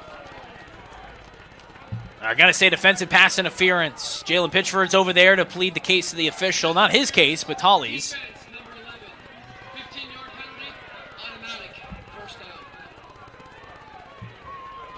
down. The penalty marker will bring the ball into the red zone into the 18 of the Timberwolves.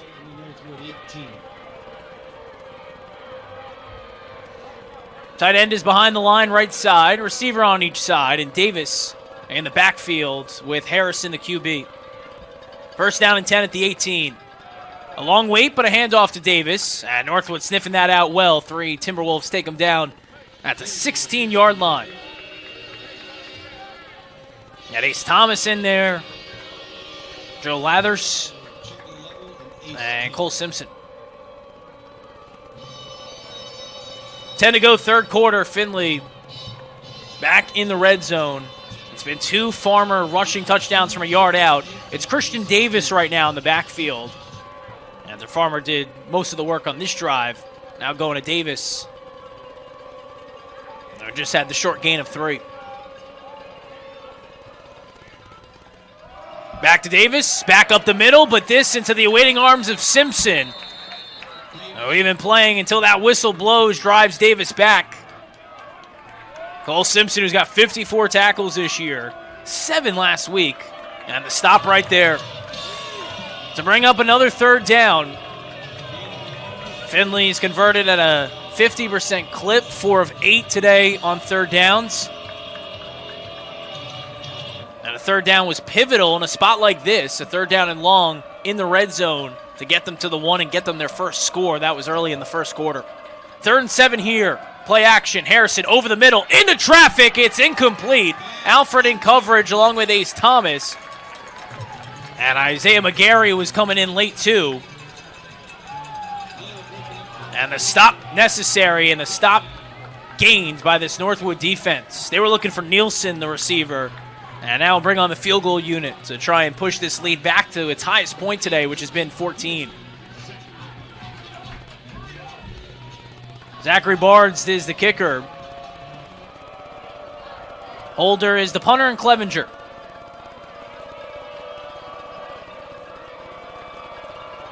This one from 33. It's good. So Findlay able to get the field goal and get their lead back up to 14. The Oilers 17, the Timberwolves 3, but limiting the damage and coming up with that big stop on third down to keep them down. Still 2 possessions. We'll take a quick break. Northwood down 14 with 8:54 to go in this third quarter. You can listen live on Sports Radio 100.9 The Mid or live at 109themid.com.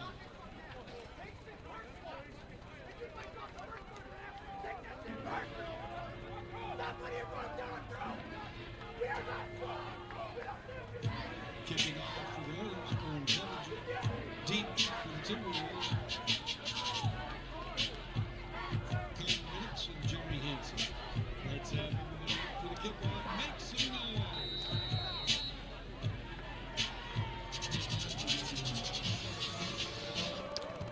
Findlay with the kickoff back here on Flow Sports. Another kick and another one that goes out of bounds. Third time today for Findlay that they'll give Northwood the ball at the 35. The Oilers offense just had a drive that netted 3. Kicking team number 0, ball being placed at the 35-yard line, first down Northwood. There you go, the official ruling. But Findlay's up 17-3 the score. Northwood holding them to a field goal, but still some frustration on the defensive side of things. Cole Simpson, when his group got to the bench, yelling and notably said, "Take it personally." That was what he kept reiterating to his team, taking this personally, the fact that Findlay is up 14. And they've been able to do what they want on the ground today. As a big hit comes over the middle, Townsend makes the grab, holds on, and it looks like a flag's going to come on Jayon Harvey, who came over the middle, and that may have been helmet to helmet.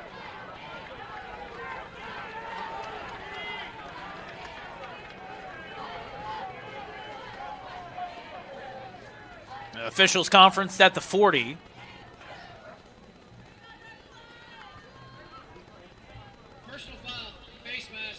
And they'll actually say face mask, excuse me, on the call.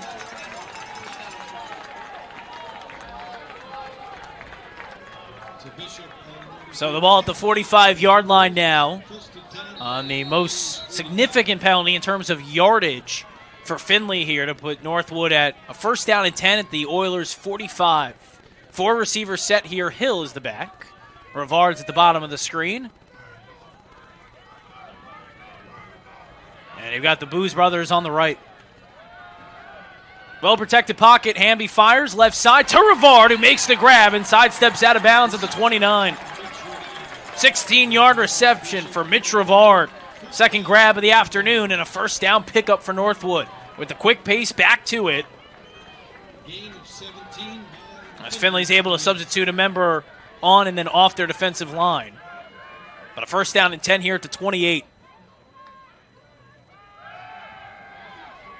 Hamby sidestepping to his left, now will dart forward. Past the 25-20, angling to the right, cuts to avoid another defender, and gets up to the 11-yard line.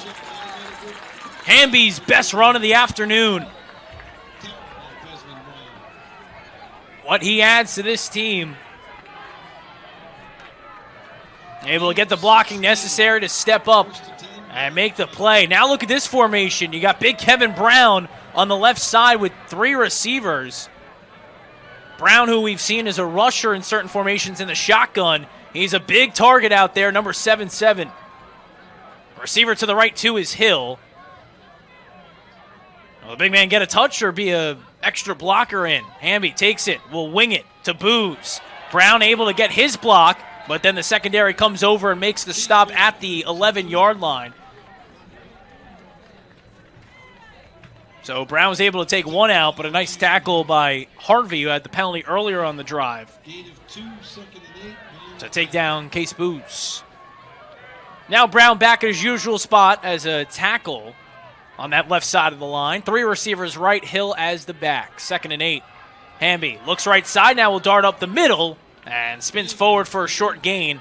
It was Kevin Henderson, who's been all over the place for Findlay, to make another tackle. Brown will come off the field. He's been utilized as a rusher. He had 2 touchdowns against Hillsdale.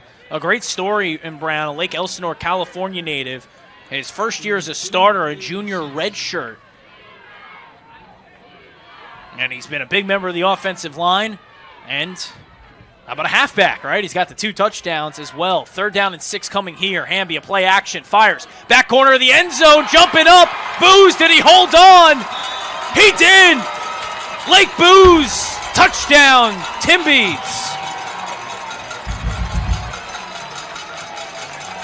Climbed the ladder and hauled it in. Booz, his 6th touchdown of the year. And pulls Northwood within 1 possession. It's now 17-9, extra point, Lumen. What a play.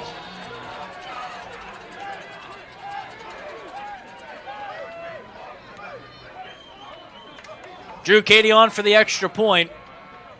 Case Booz is the holder. Snaps good, hold is put down, and Cady's kick splits the uprights. 17-10, Findlay up with 6:17. Northwood's first touchdown of the afternoon, and an offensive drive helped by Findlay penalties, which they haven't done a lot today, but when they do, Northwood converting right there and pulling it to a 7-point deficit. A new energy from this crowd and on the sideline as well. We'll step aside. We'll be right back with you. 6:17 to go, 3rd quarter, 17-10, Oilers. Essex Bay Veterans Coalition. Go to glbvc.org. Thanks for all you do for our veterans and Northwood football.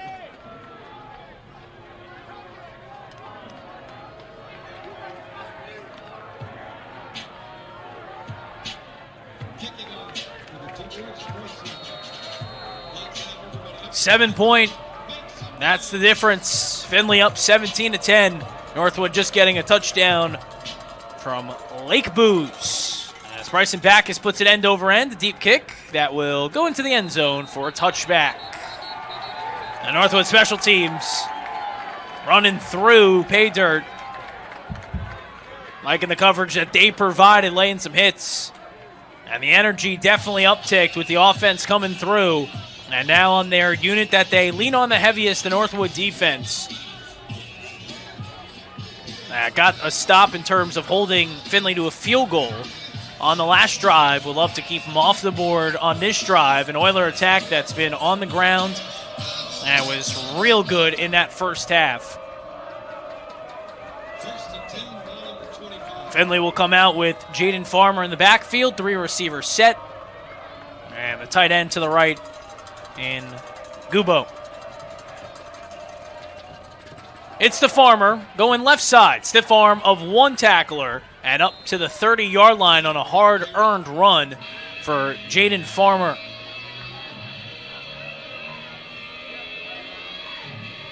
Farmer, who's up over 100 carries on the season now, was limited last year to just 5 rushes and 13 yards in this matchup against the Timberwolves. We mentioned back in 2022 the 2-touchdown performance. But Farmer, who had a $114 on the ground with 25 rushes, outdoing himself already this week with the 2 scores. And Northwood stopping him is really the big key the rest of the way. But a 6-yard run on that opening play. He's now sent in motion, but then cuts back and will get it on that left side again. Going forward into a sea of powdered blue and going up to the 33-yard line. Short gain to make it a 3rd down and 2.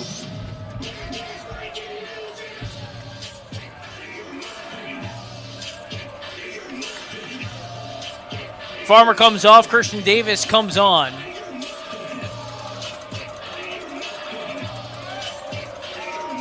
Timberwolves sideline hopping up and down. A blue and white checker patterned towels that were giveaways today being flown in the air as well. Ahead of this 3rd down and 3. It's a play action. Harrison on the move.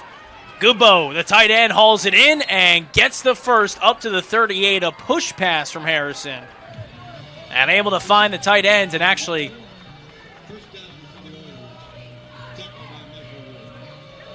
No, it was Gubo. I was about to say it was O'Leary, but 2 tight ends on the field. Was Gubo who made the grab for Findlay.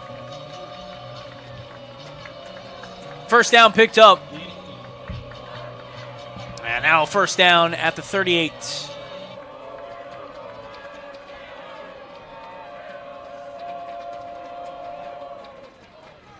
Christian Davis on the ground, spinning away from one, breaking off another, and making a positive gain where it looked like there wasn't going to be one, getting up to the 44-yard line, gain of 6. Northwood on that edge looks like they sealed it, but Davis fighting through and getting a nice gain on that 1st down rush. Jaden Green will come off for a moment for Northwood. Corday Clayton, the Detroit, Michigan native, will come on, number 91.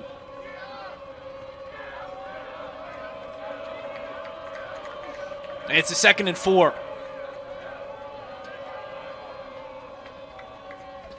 Another play action, another connection to the tight ends. Past midfield and up to the 43 for Gubo.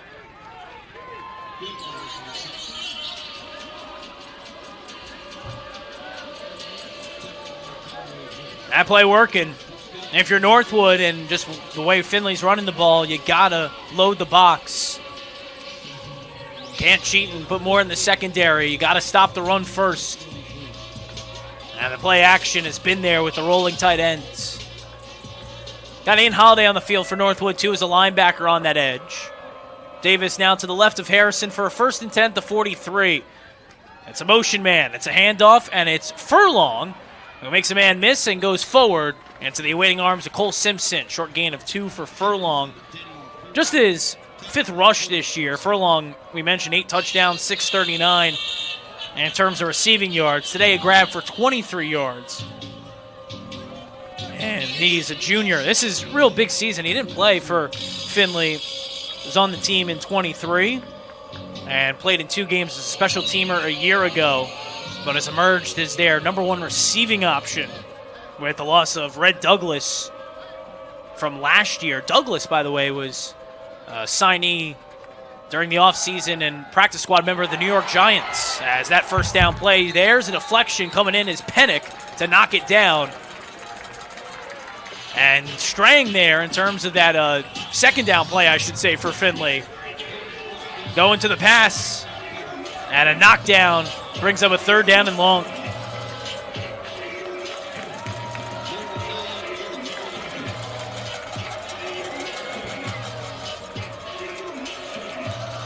Already 1 3rd down conversion. Findlay still at that 50% clip, 5 for 10. Cadence of Harrison trying to draw a Timberwolf off, but unsuccessful. 2 receivers right, 1 to the left, a tight end 2. And it's Farmer back on. He won't get it. Whistles blow the play dead.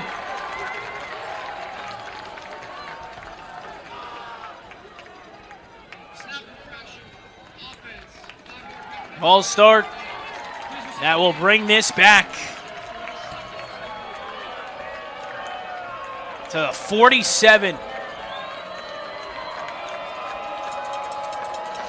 Creating a 3rd down and 14.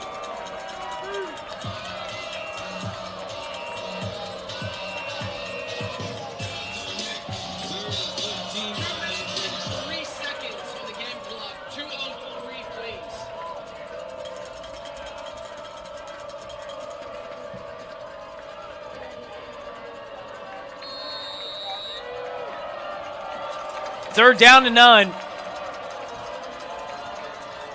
Play action. Harrison stands firm in the pocket and gets it to the tight end, who loses the ball. It's on the floor. Woods Jr. on top of it, and Northwood forces the turnover. Gabo got hit, lost it, and Michael Woods Jr. jumped on top.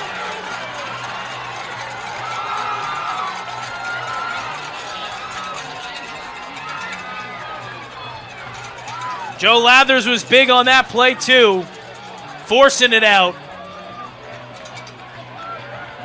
And an 2 injured Oilers on the field at the 35-yard line.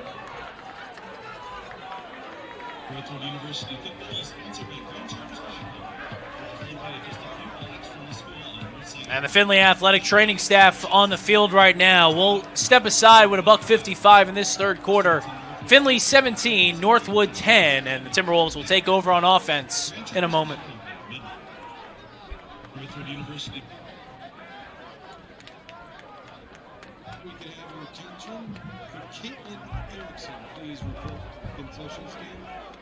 Caitlin Erickson.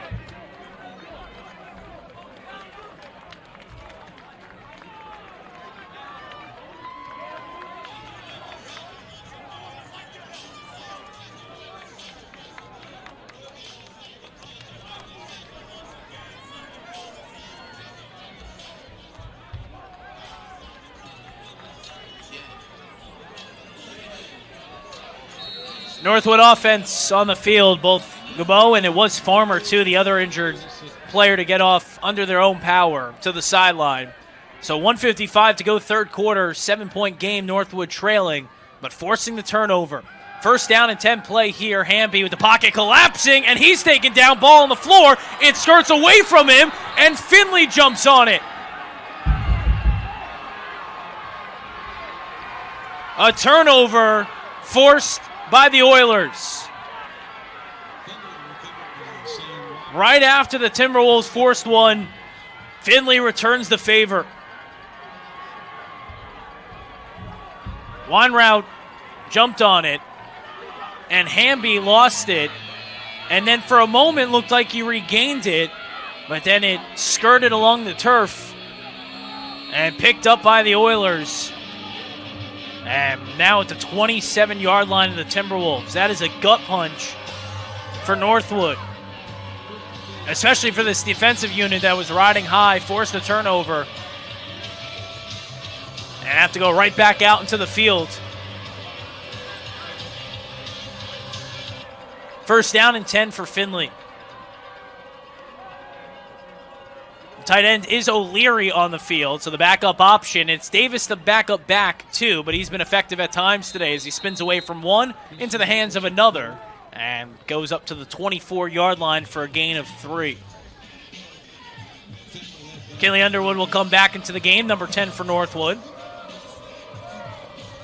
After Lamar Moore, a Detroit, Michigan native, was along the defensive line for that play for the Timberwolves. We'll see if Farmer is good to come back into this game along with Gabo, the tight end, because it's now O'Leary, the sophomore, and who we've seen today, Christian Davis, a sophomore at the running back position. That's the motion man, Nielsen, who's going to throw back to his quarterback and Harrison. Nice trick play as Harrison goes forward, but the ball gets punched out as he got past the 20. Ace Thomas knocked it, but knocked it out of bounds. And forward progress will be gained, it looks like, to the 21, where he last held the football. So a trick play that looked like it was destined for a first, but Northwood able to punch it away from Harrison. And bring up this 3rd down and 4 with 40 seconds in the third quarter.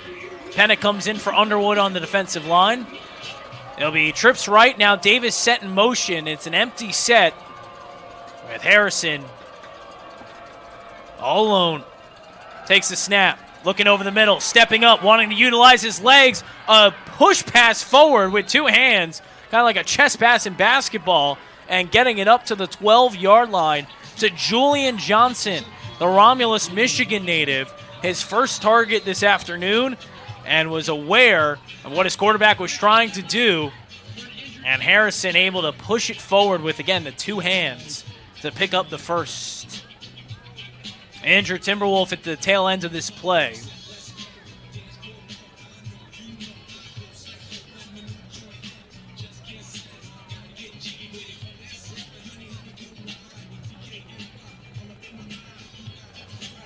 And trying to see who it is from our perspective here.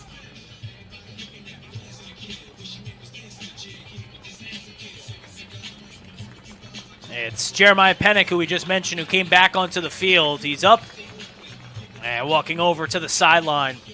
Saw the brotherhood of this linebacking core. Joe Lathers, with a crouch down, was the first to make sure that he was all right before the athletic training staff, of course, came from the sideline.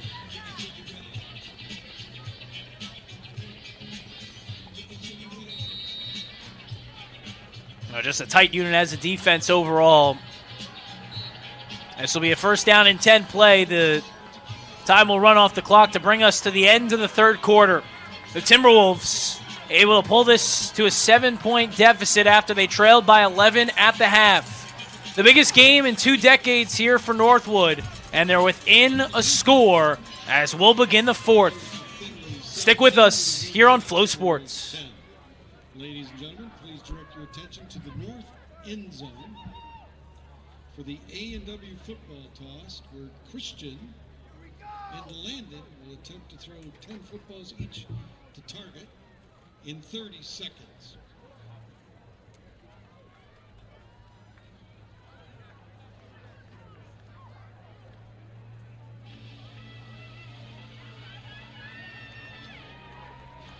The tossers are ready. Get set, go.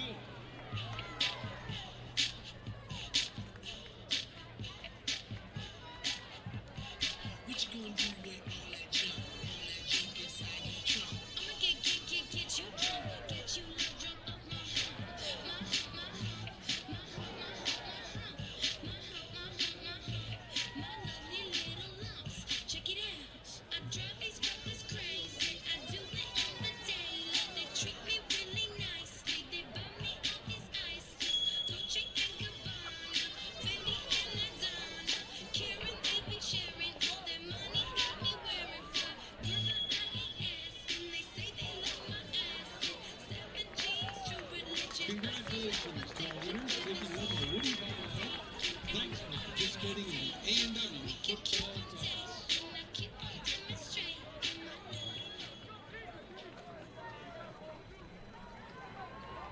We start the fourth quarter here at Hans Stadium. 15 to go. Findlay, is up 17-10 on Northwood. Northwood getting a touchdown in that third quarter, and then forcing a turnover after the touchdown drive to get the ball. But Findlay then would force a turnover back. Both were fumbles, and Findlay, after gaining that ball in Northwood territory around the 30-yard line, now have it at the Northwood 12. It's a fake to Davis. It's a handoff to Remy, who spins off a tackle. Inside the 5, dives for the pylon, and he's in for the score. Touchdown, Findlay. Brendan Remy on the end around, an end around play that was a big loss for Findlay when they tried it in the first half. Gets them a touchdown here to start the fourth quarter. Now 23-10.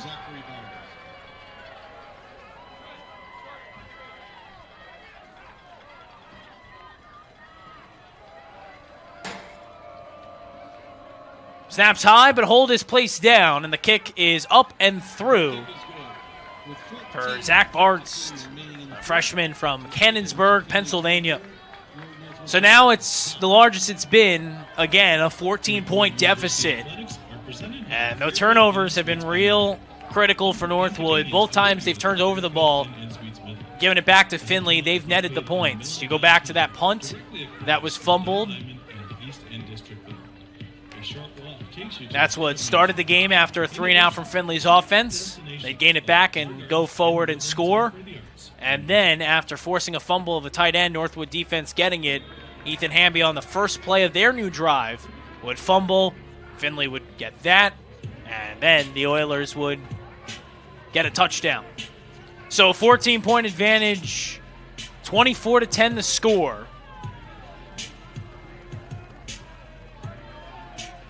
And it's Owen Clevenger who will kick it away for Findlay. Haven't had returns. It's usually been to the 35, with Clevenger putting it out of bounds. He'll put this one end over end. This will be returnable from Minix, and he chooses to do so. And runs into a couple of Oilers. Short of the 20, taken down at the 18. Logan Scott, a big fullback, 6'1", 228 from Canton, Ohio. Home of the Pro Football Hall of Fame. Able to make that stop. And Northwood will have it at the 19 to start this drive.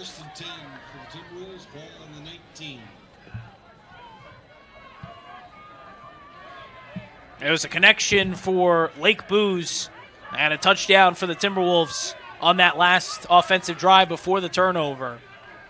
I'll have to go 81 yards here. First down and 10. Hamby looking and finding Dursa. Another grab for Sam Dursa as he spun down to 24. Dursa, a transfer addition into this year, coming over from rival and nearby school, SVSU. And he's had an impressive season. He's had a good day today as well.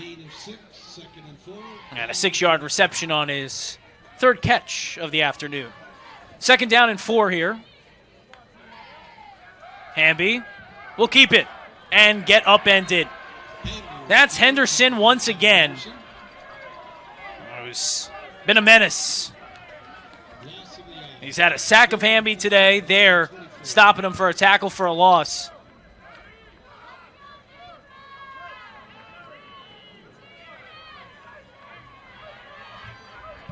Now, linebacker right now is out in coverage like a corner. Do a lot for this Findlay offense, or Findlay defense, excuse me. Third down and 5. Pressure coming from the edge. Hamby is sandwiched by Watson and Biddings. Big 97 who comes up celebrating, the senior from East Chicago, Indiana. A guy in Biddings, by the way, who's been around the block. A red shirt at Louisville, Indiana. Played last year at SVSU. And now with this Findlay group. And part of that 3-and-out stop for this Findlay defense.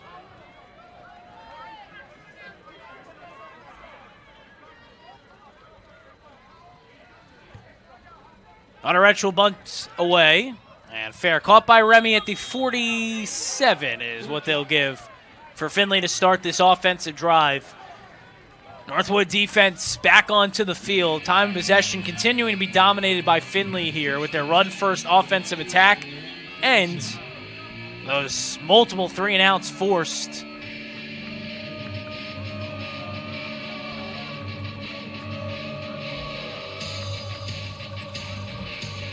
We've seen Northwood force a turnover already in this second half. It's got to be the mindset for this defensive unit right now. 2 receivers right with a tight end on both sides. One in the backfield, one left on the line. Farmer's good. He's back into the game, and he gets the ball, falling forward to midfield. Or a 3-yard gain.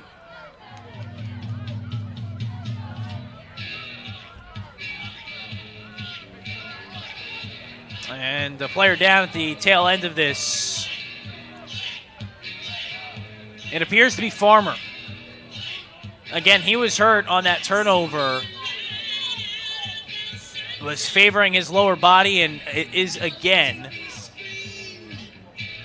And they bring him in for a rush, and again down on the turf and favoring that lower body.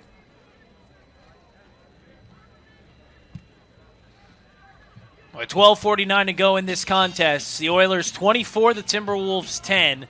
Again, imperative in terms of the GMAC standings. Why this was a highly touted game. Had the attention of this morning. The D1 Rejects, the small school Saturday pregame show, they did an excellent job. Jake, Kobe, Drew, and even Cade, even though he picked Findlay, in terms of the game predictions that they made at the tail end of the show. They had both coaches on the show, too. Findlay's Corey Allen, and Northwood's Dusty Buer. And very insightful interviews with them. Some packages, too, in terms of detailing players on both sides. Really cool. And you go back and watch that after this game coverage on their YouTube and social media pages. Today on that game day show, too, Dusty Buer, when he was interviewed, a lot of guys that he's coached at Albion, some of his guys from Northwood that have gone on post-grad. And he got emotional talking about this group and how, you know, even though he hasn't made it, he kept reiterating that phrase that he reiterates to their players. You never make it in terms of, being this made commodity. You always have to have the mindset that there's a chip on your shoulder, that you have to work, but did still acknowledge how big of a day this is and how big of a program shift that has come, and it has come with the trust of his players and a lot of guys who switched schools in that original recruiting class from Albion here to Northwood.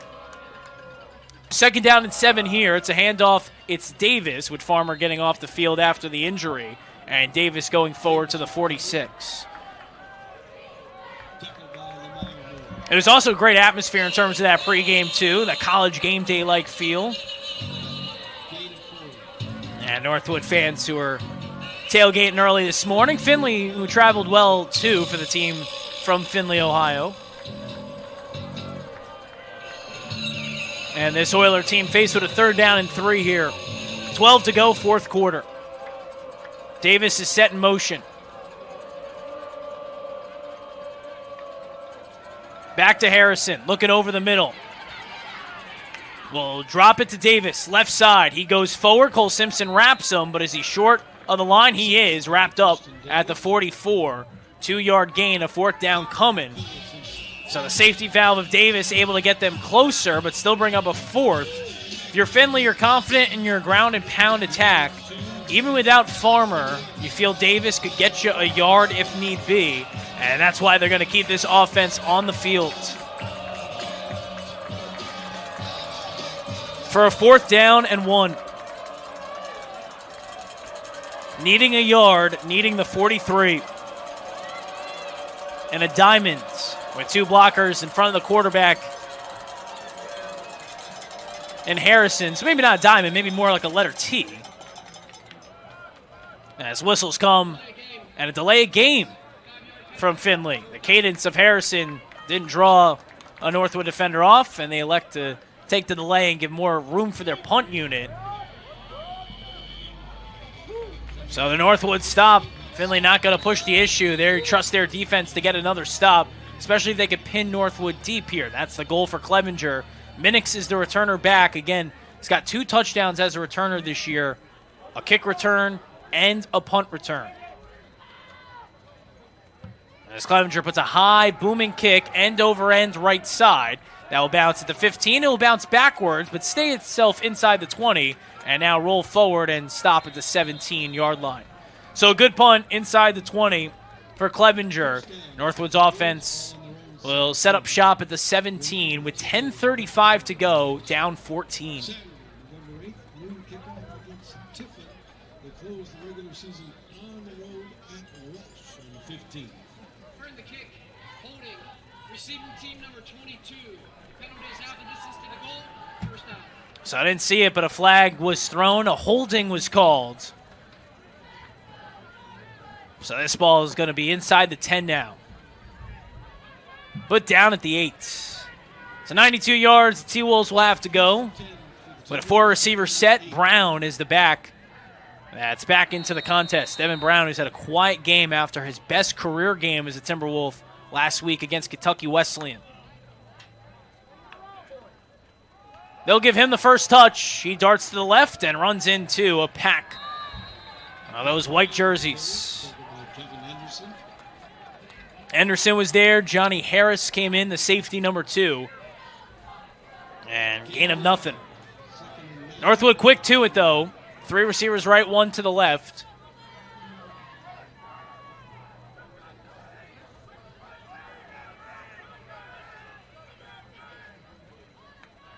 Second and 9. Dump off to Brown. With some room up the sideline, pushed out of bounds. And will come up through a pack of Oilers there, but gains the first on a nice pass. And a nice play design to give Northwood some breathing room. Brown going up that sideline, getting all the way to the 21, a 12-yard gain, and a first down pickup.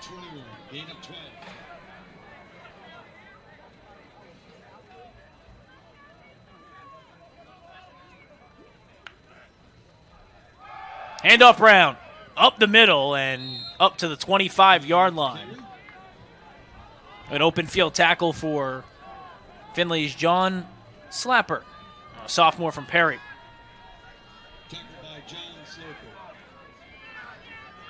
Gain of 4, second and 6.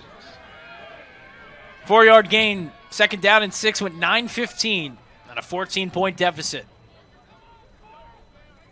Again, this play design where the receivers are very close to the sidelines.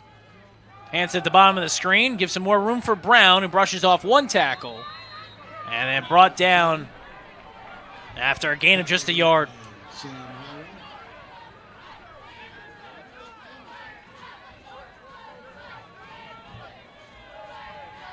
All to 27. Third down and 4. 3 receivers to the right, 1 to the left. Hamby looking left side. Fires high for Booz. It's incomplete. Tried to go to Lake Booz there, but overshot him. And the Northwood punt unit back out. Able to pick up 1 first, but that was it. It's Findlay defense that's kept opponents to 11.5 points per game, keeping Northwood at 10. Now with 8:30 to go in this fourth quarter, they've been up to the task today.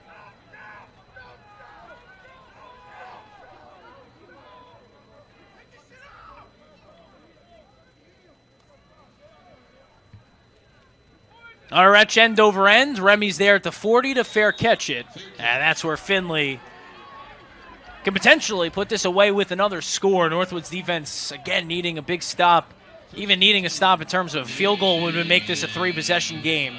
But a 14-point lead for the Oilers. Northwood's defense better contained this rushing attack. Passing game is opened a bit more for Findlay in this second half. Byproduct of overselling for the run for Northwood.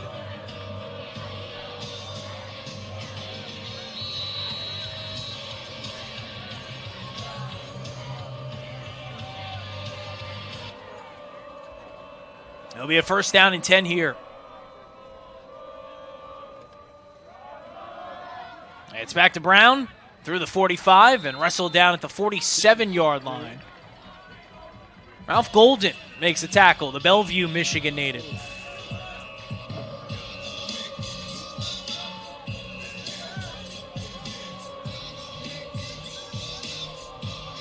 Christian Davis called on more this week than last week. Looking through the numbers, just 3 rushes for 2 yards a week ago when they relied on Farmer.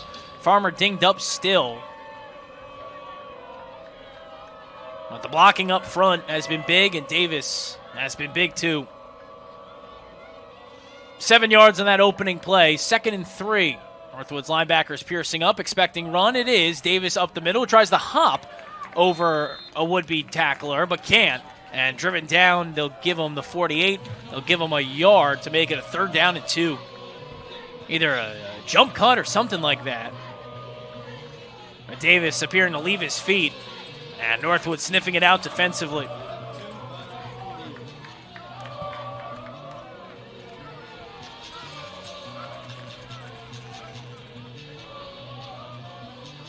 Findlay letting this clock bleed down as much as they can.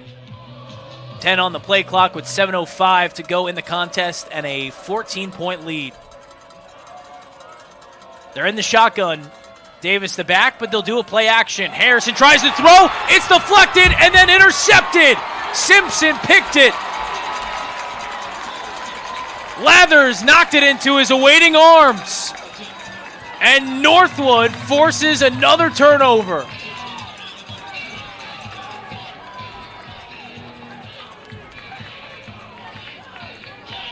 Harrison thought he was going to loft it over the defense to a tight end, which has been the play-action play design for this Findlay team. Lathers jumped up, knocked it down, and Simpson, a heck of a grab. Great awareness for his 5th interception this year. He had 2 in the SVSU game, now 5 this season. Northwood with it at the 39-yard line now, down 14. Told you that turnover mindset had to be there. It is. And it's back in the hands of Hamby, who's going to take the deep shot down the field to Booz. It's deflected, but flags come in. Incomplete pass. A defensive pass interference. They went to Lake Booz in double coverage. Pass interference, defense, number 8. And it will be on Bumba. Harris came over late, so it was one-on-one, and Bumba was hand-fighting and then grabbed a would-be target in Booz. So the deep shot gets a penalty, and Northwood gets it to the 24. Findlay trying to communicate here. Their defensive backfield unsure of their positioning. Harris is kind of barking the directions as Hamby takes the drop back. Will throw it, and it's incomplete high, intended for Booz. Bumba again on the coverage. And an overshot to that one receiver on the left side. You had Riley Caldwell, who was kind of hopping back and forth, getting different direction from different guys along that defensive unit. But they went away from that side of the field, trying Booz again. And it brings up a 2nd down and 10. Lake Booz hugging that sideline to top of the screen. Rivard's doing the same at the bottom. And Hill's in the backfield. 2nd and 10. Hamby looking left side. Pocket collapsing. Able to sidestep a defender. Tries to cut around another, but can't. Guess who? Kevin Henderson, who drives the quarterback down into the turf. Another sack for Kevin Henderson. And a 3rd down and long upcoming.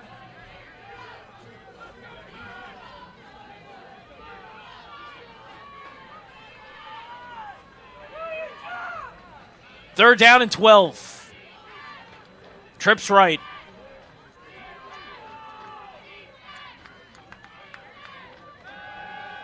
Hamby with time. Fires. And it's incomplete. Harris thought he picked it. Goes right to the official at the 5 to say he did get under it. But the officials say touch the turf first. Incomplete, and gets Northwood another chance here with a 4th down and 12. An overshot of the receiver.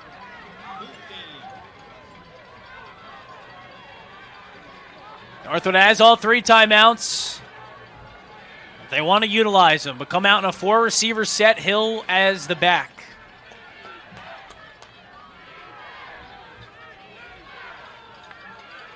4th and 12 here. Pressure coming. Hamby stands strong, steps up, fires. Deflected and caught! And in for a touchdown! Jake Townsend! It was deflected, hovered, and Townsend somehow came down with it.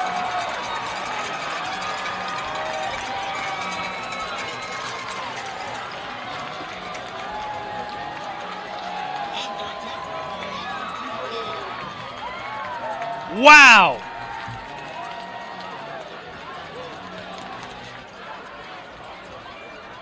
Drew Katie's on for the extra point.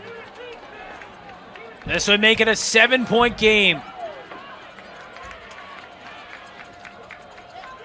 Snap is low, so Booz is going to have to create, and he gets driven down. Case Booz got a tough snap and now is angry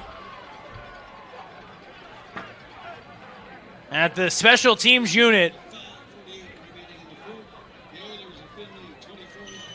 And it's an 8-point game. Still a one-possession game, but Northwood needs a stop, and then would need it two after scoring.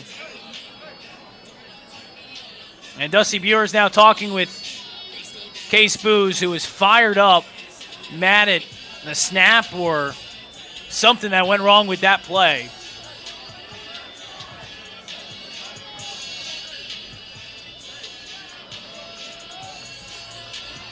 But it's 5:48 to go in the fourth quarter. It's a 24-16 Findlay lead, an 8-point lead.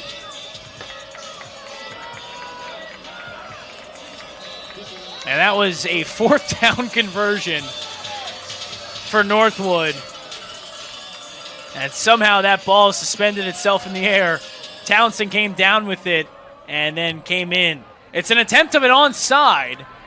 And it's a line drive kick that the hands team of Findlay fields with no problem. Julian Johnson got it on a hop and got it at the 47. So the field position, you take the risk there with that surprise. But Johnson was ready for it for Findlay. And it'll be a 1st and 10 at the 47 for the Oilers.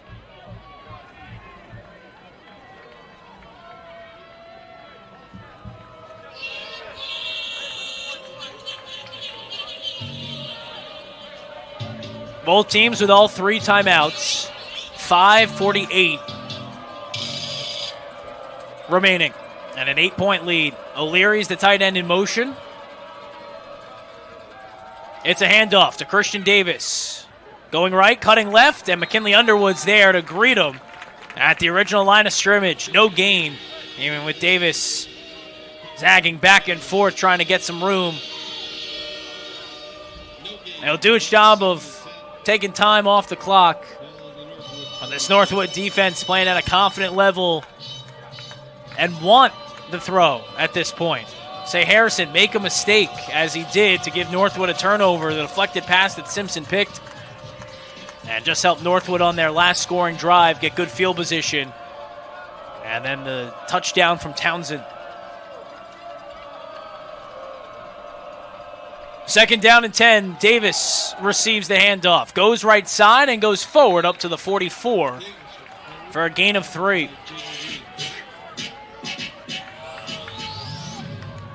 Third and 7 as Findlay keep it tried and true with the rush. Or try another play action pass, which has had mixed results. They need 7. They need the 37.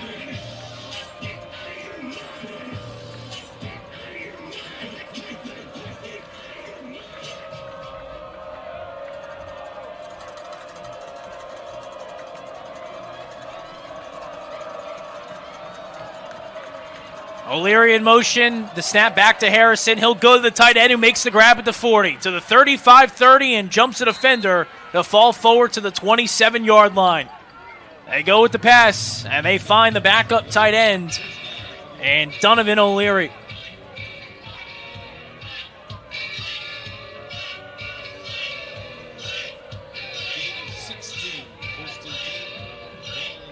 At the 28, now with 3:50.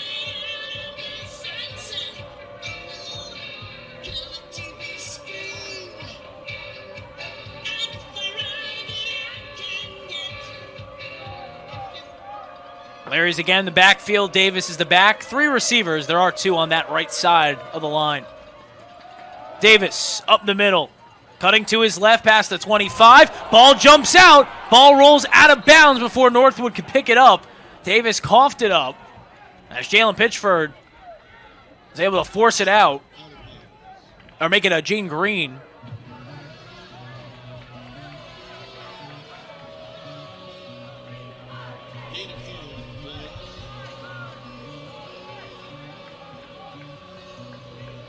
It's now a 2nd down and 6.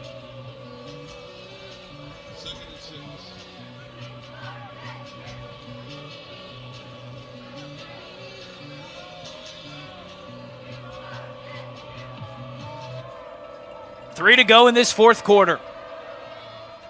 Christian Davis gets the handoff again through his left guard. And a gain of maybe a yard.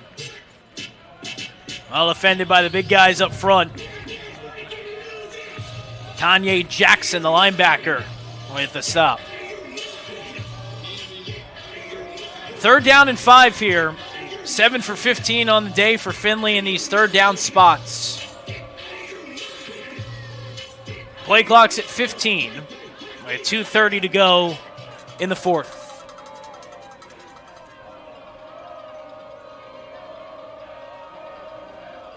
It's a play action. Harrison with time in the pocket. Now rolling to his left. Arcing it to the sideline. It's incomplete.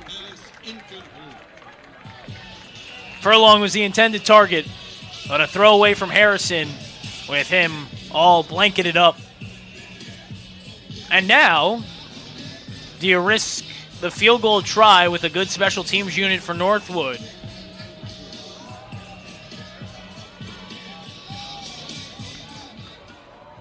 You've had success with Barnes as the kicker, kicking one from 33, but also missing one today. 1 for 2. So they'll keep the offense on the field for this 4th down and 5. It's a play action. Harrison arcing over the middle. It's caught. It's a touchdown.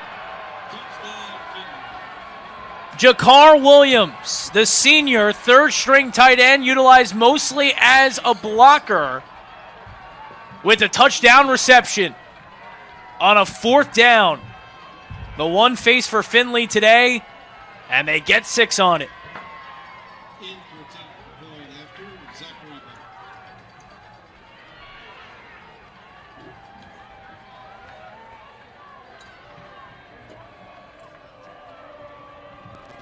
The extra point for the Oilers is through.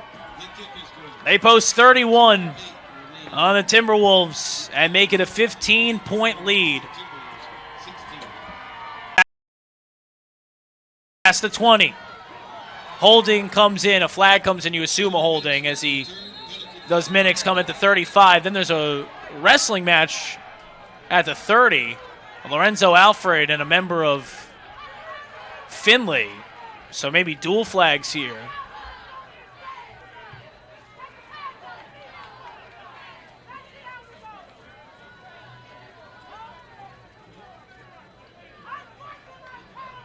There are 2 fouls, both on return team. Holding, number 7. Holding, number 6. That penalty will be enforced 10 yards from the spot of the foul, 1st out. So 2 holds. That will bring Northwood. And the ball placed at the 15-yard line.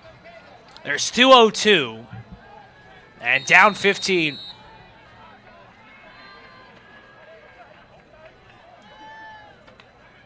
First down and 10. Hamby steps up in the pocket, rolling to his right. He'll use his legs and get up past the 20, out of bounds at the 21-yard line.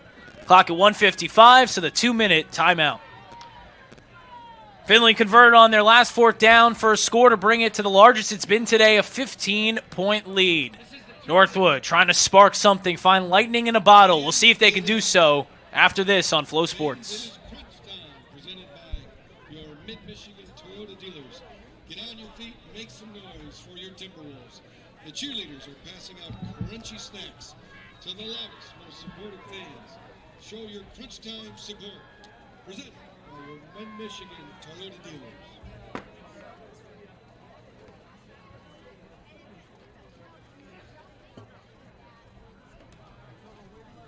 I gotta beat the streets. Don't beat the streets. Ski mask on my face. Tell you gotta cheat to stay ahead in this. Drink syrup like it's liquor. Speak life will have you catching up to God quicker. Stick on to your lip on. Let the bang on you like a blood or a flip on. So much bread in the gym and this. 1:55 remains here at Hans Stadium. Findlay up 15 and trying to go to 9-0.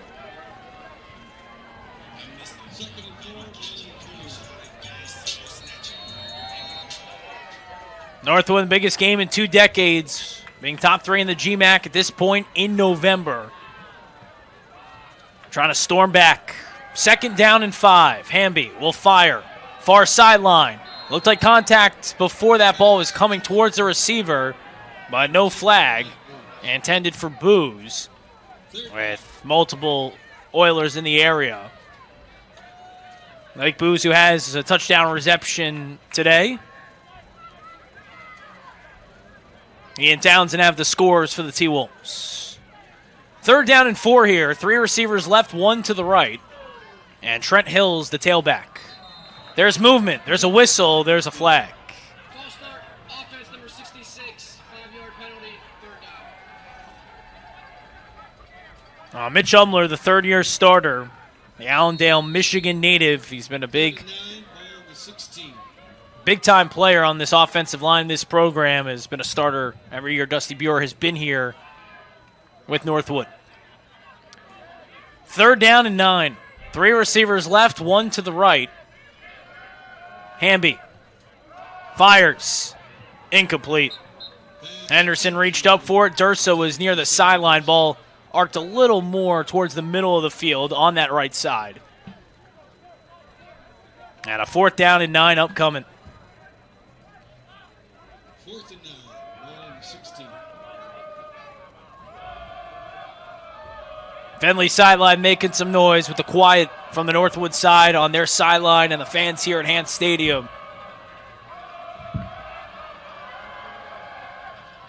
Hamby will arc it, middle of the field. It's hauled in past the 45. Case Booze, what a great reception. Heck of a grab for Booze. Get him up to the 46-yard line and keep this game alive for the moment. 90 seconds to go. Hamby, 3-step drop, stepping up in the pocket. Fires, completes. It's Hill at midfield, who's upended. The ball skirts out. It's picked up by the Oilers and wrestled down at the 35 for John Slapper. Now combination tackle on Hill, jutted the ball loose, and Findlay forces another turnover to put this one on ice.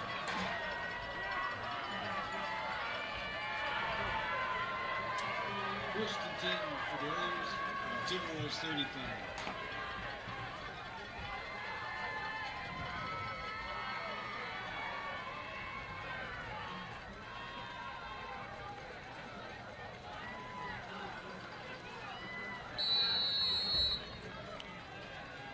First and 10, the 35 for the Oilers with a $1:20 to go in this game.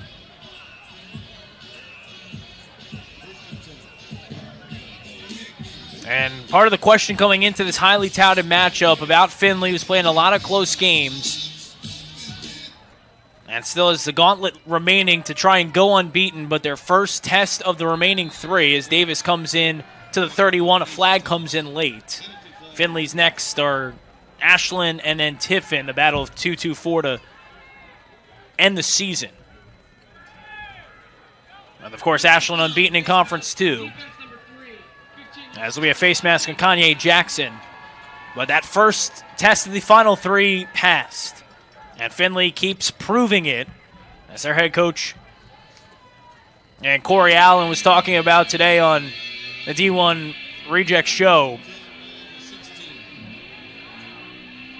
And they came to Ant Stadium and they proved why they're the unbeaten Findlay Oilers.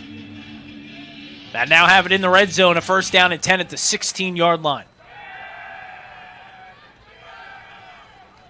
Davis, the back, got to give him his props too as he flounders forward to the 15 for a yard. The fact that this Findlay Oilers team, and you hope the best for Jaden Farmer, got a big game from Farmer, but saw limited action from him in the second half after twice he went down favoring his lower body. And you hope the best for that health for Farmer.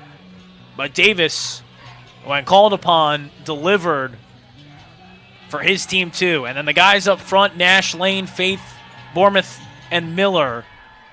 On that offensive line, the starting unit was big time all afternoon long.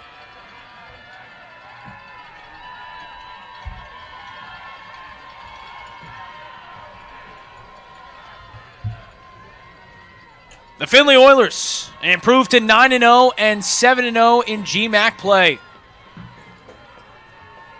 The coaches shake hands and continue a conversation at the 45-yard line. And the teams will shake hands as well. The team from Ohio comes up north and takes this victory, a score of 31-16. Findlay remains unbeaten and in the driver's seat, controlling their fate in the GMAC with a big test next week, a big game for them against Ashland on the road. That, if Ashland wins today, would be the two unbeatens in the conference. And Northwood today drops to 7-2, 5-2 in the GMAC. They'll have a test in themselves as well. They'll play Tiffin next week. And that'll be a home game, and then Walsh to finish out the regular season for Northwood. We appreciate you joining us today here at Flow Sports and here at Hant Stadium and Northwood University. Special thank yous to go around. Athletic Director Jeff Curtis, President Kent McDonald here at Northwood University, Sports Information Director and Travis McCurdy, and our crew today on camera, Leah Holmes, and our producer, and Brittany Steimel. I'm John Vicari saying so long from Hant Stadium in Midland, Michigan. The final score, Findlay 31 and Northwood 16. We'll talk to you next Saturday, another noon kick, as Northwood will take on Tiffin. Talk to you then. This has been a presentation of Northwood football here on Flow Sports.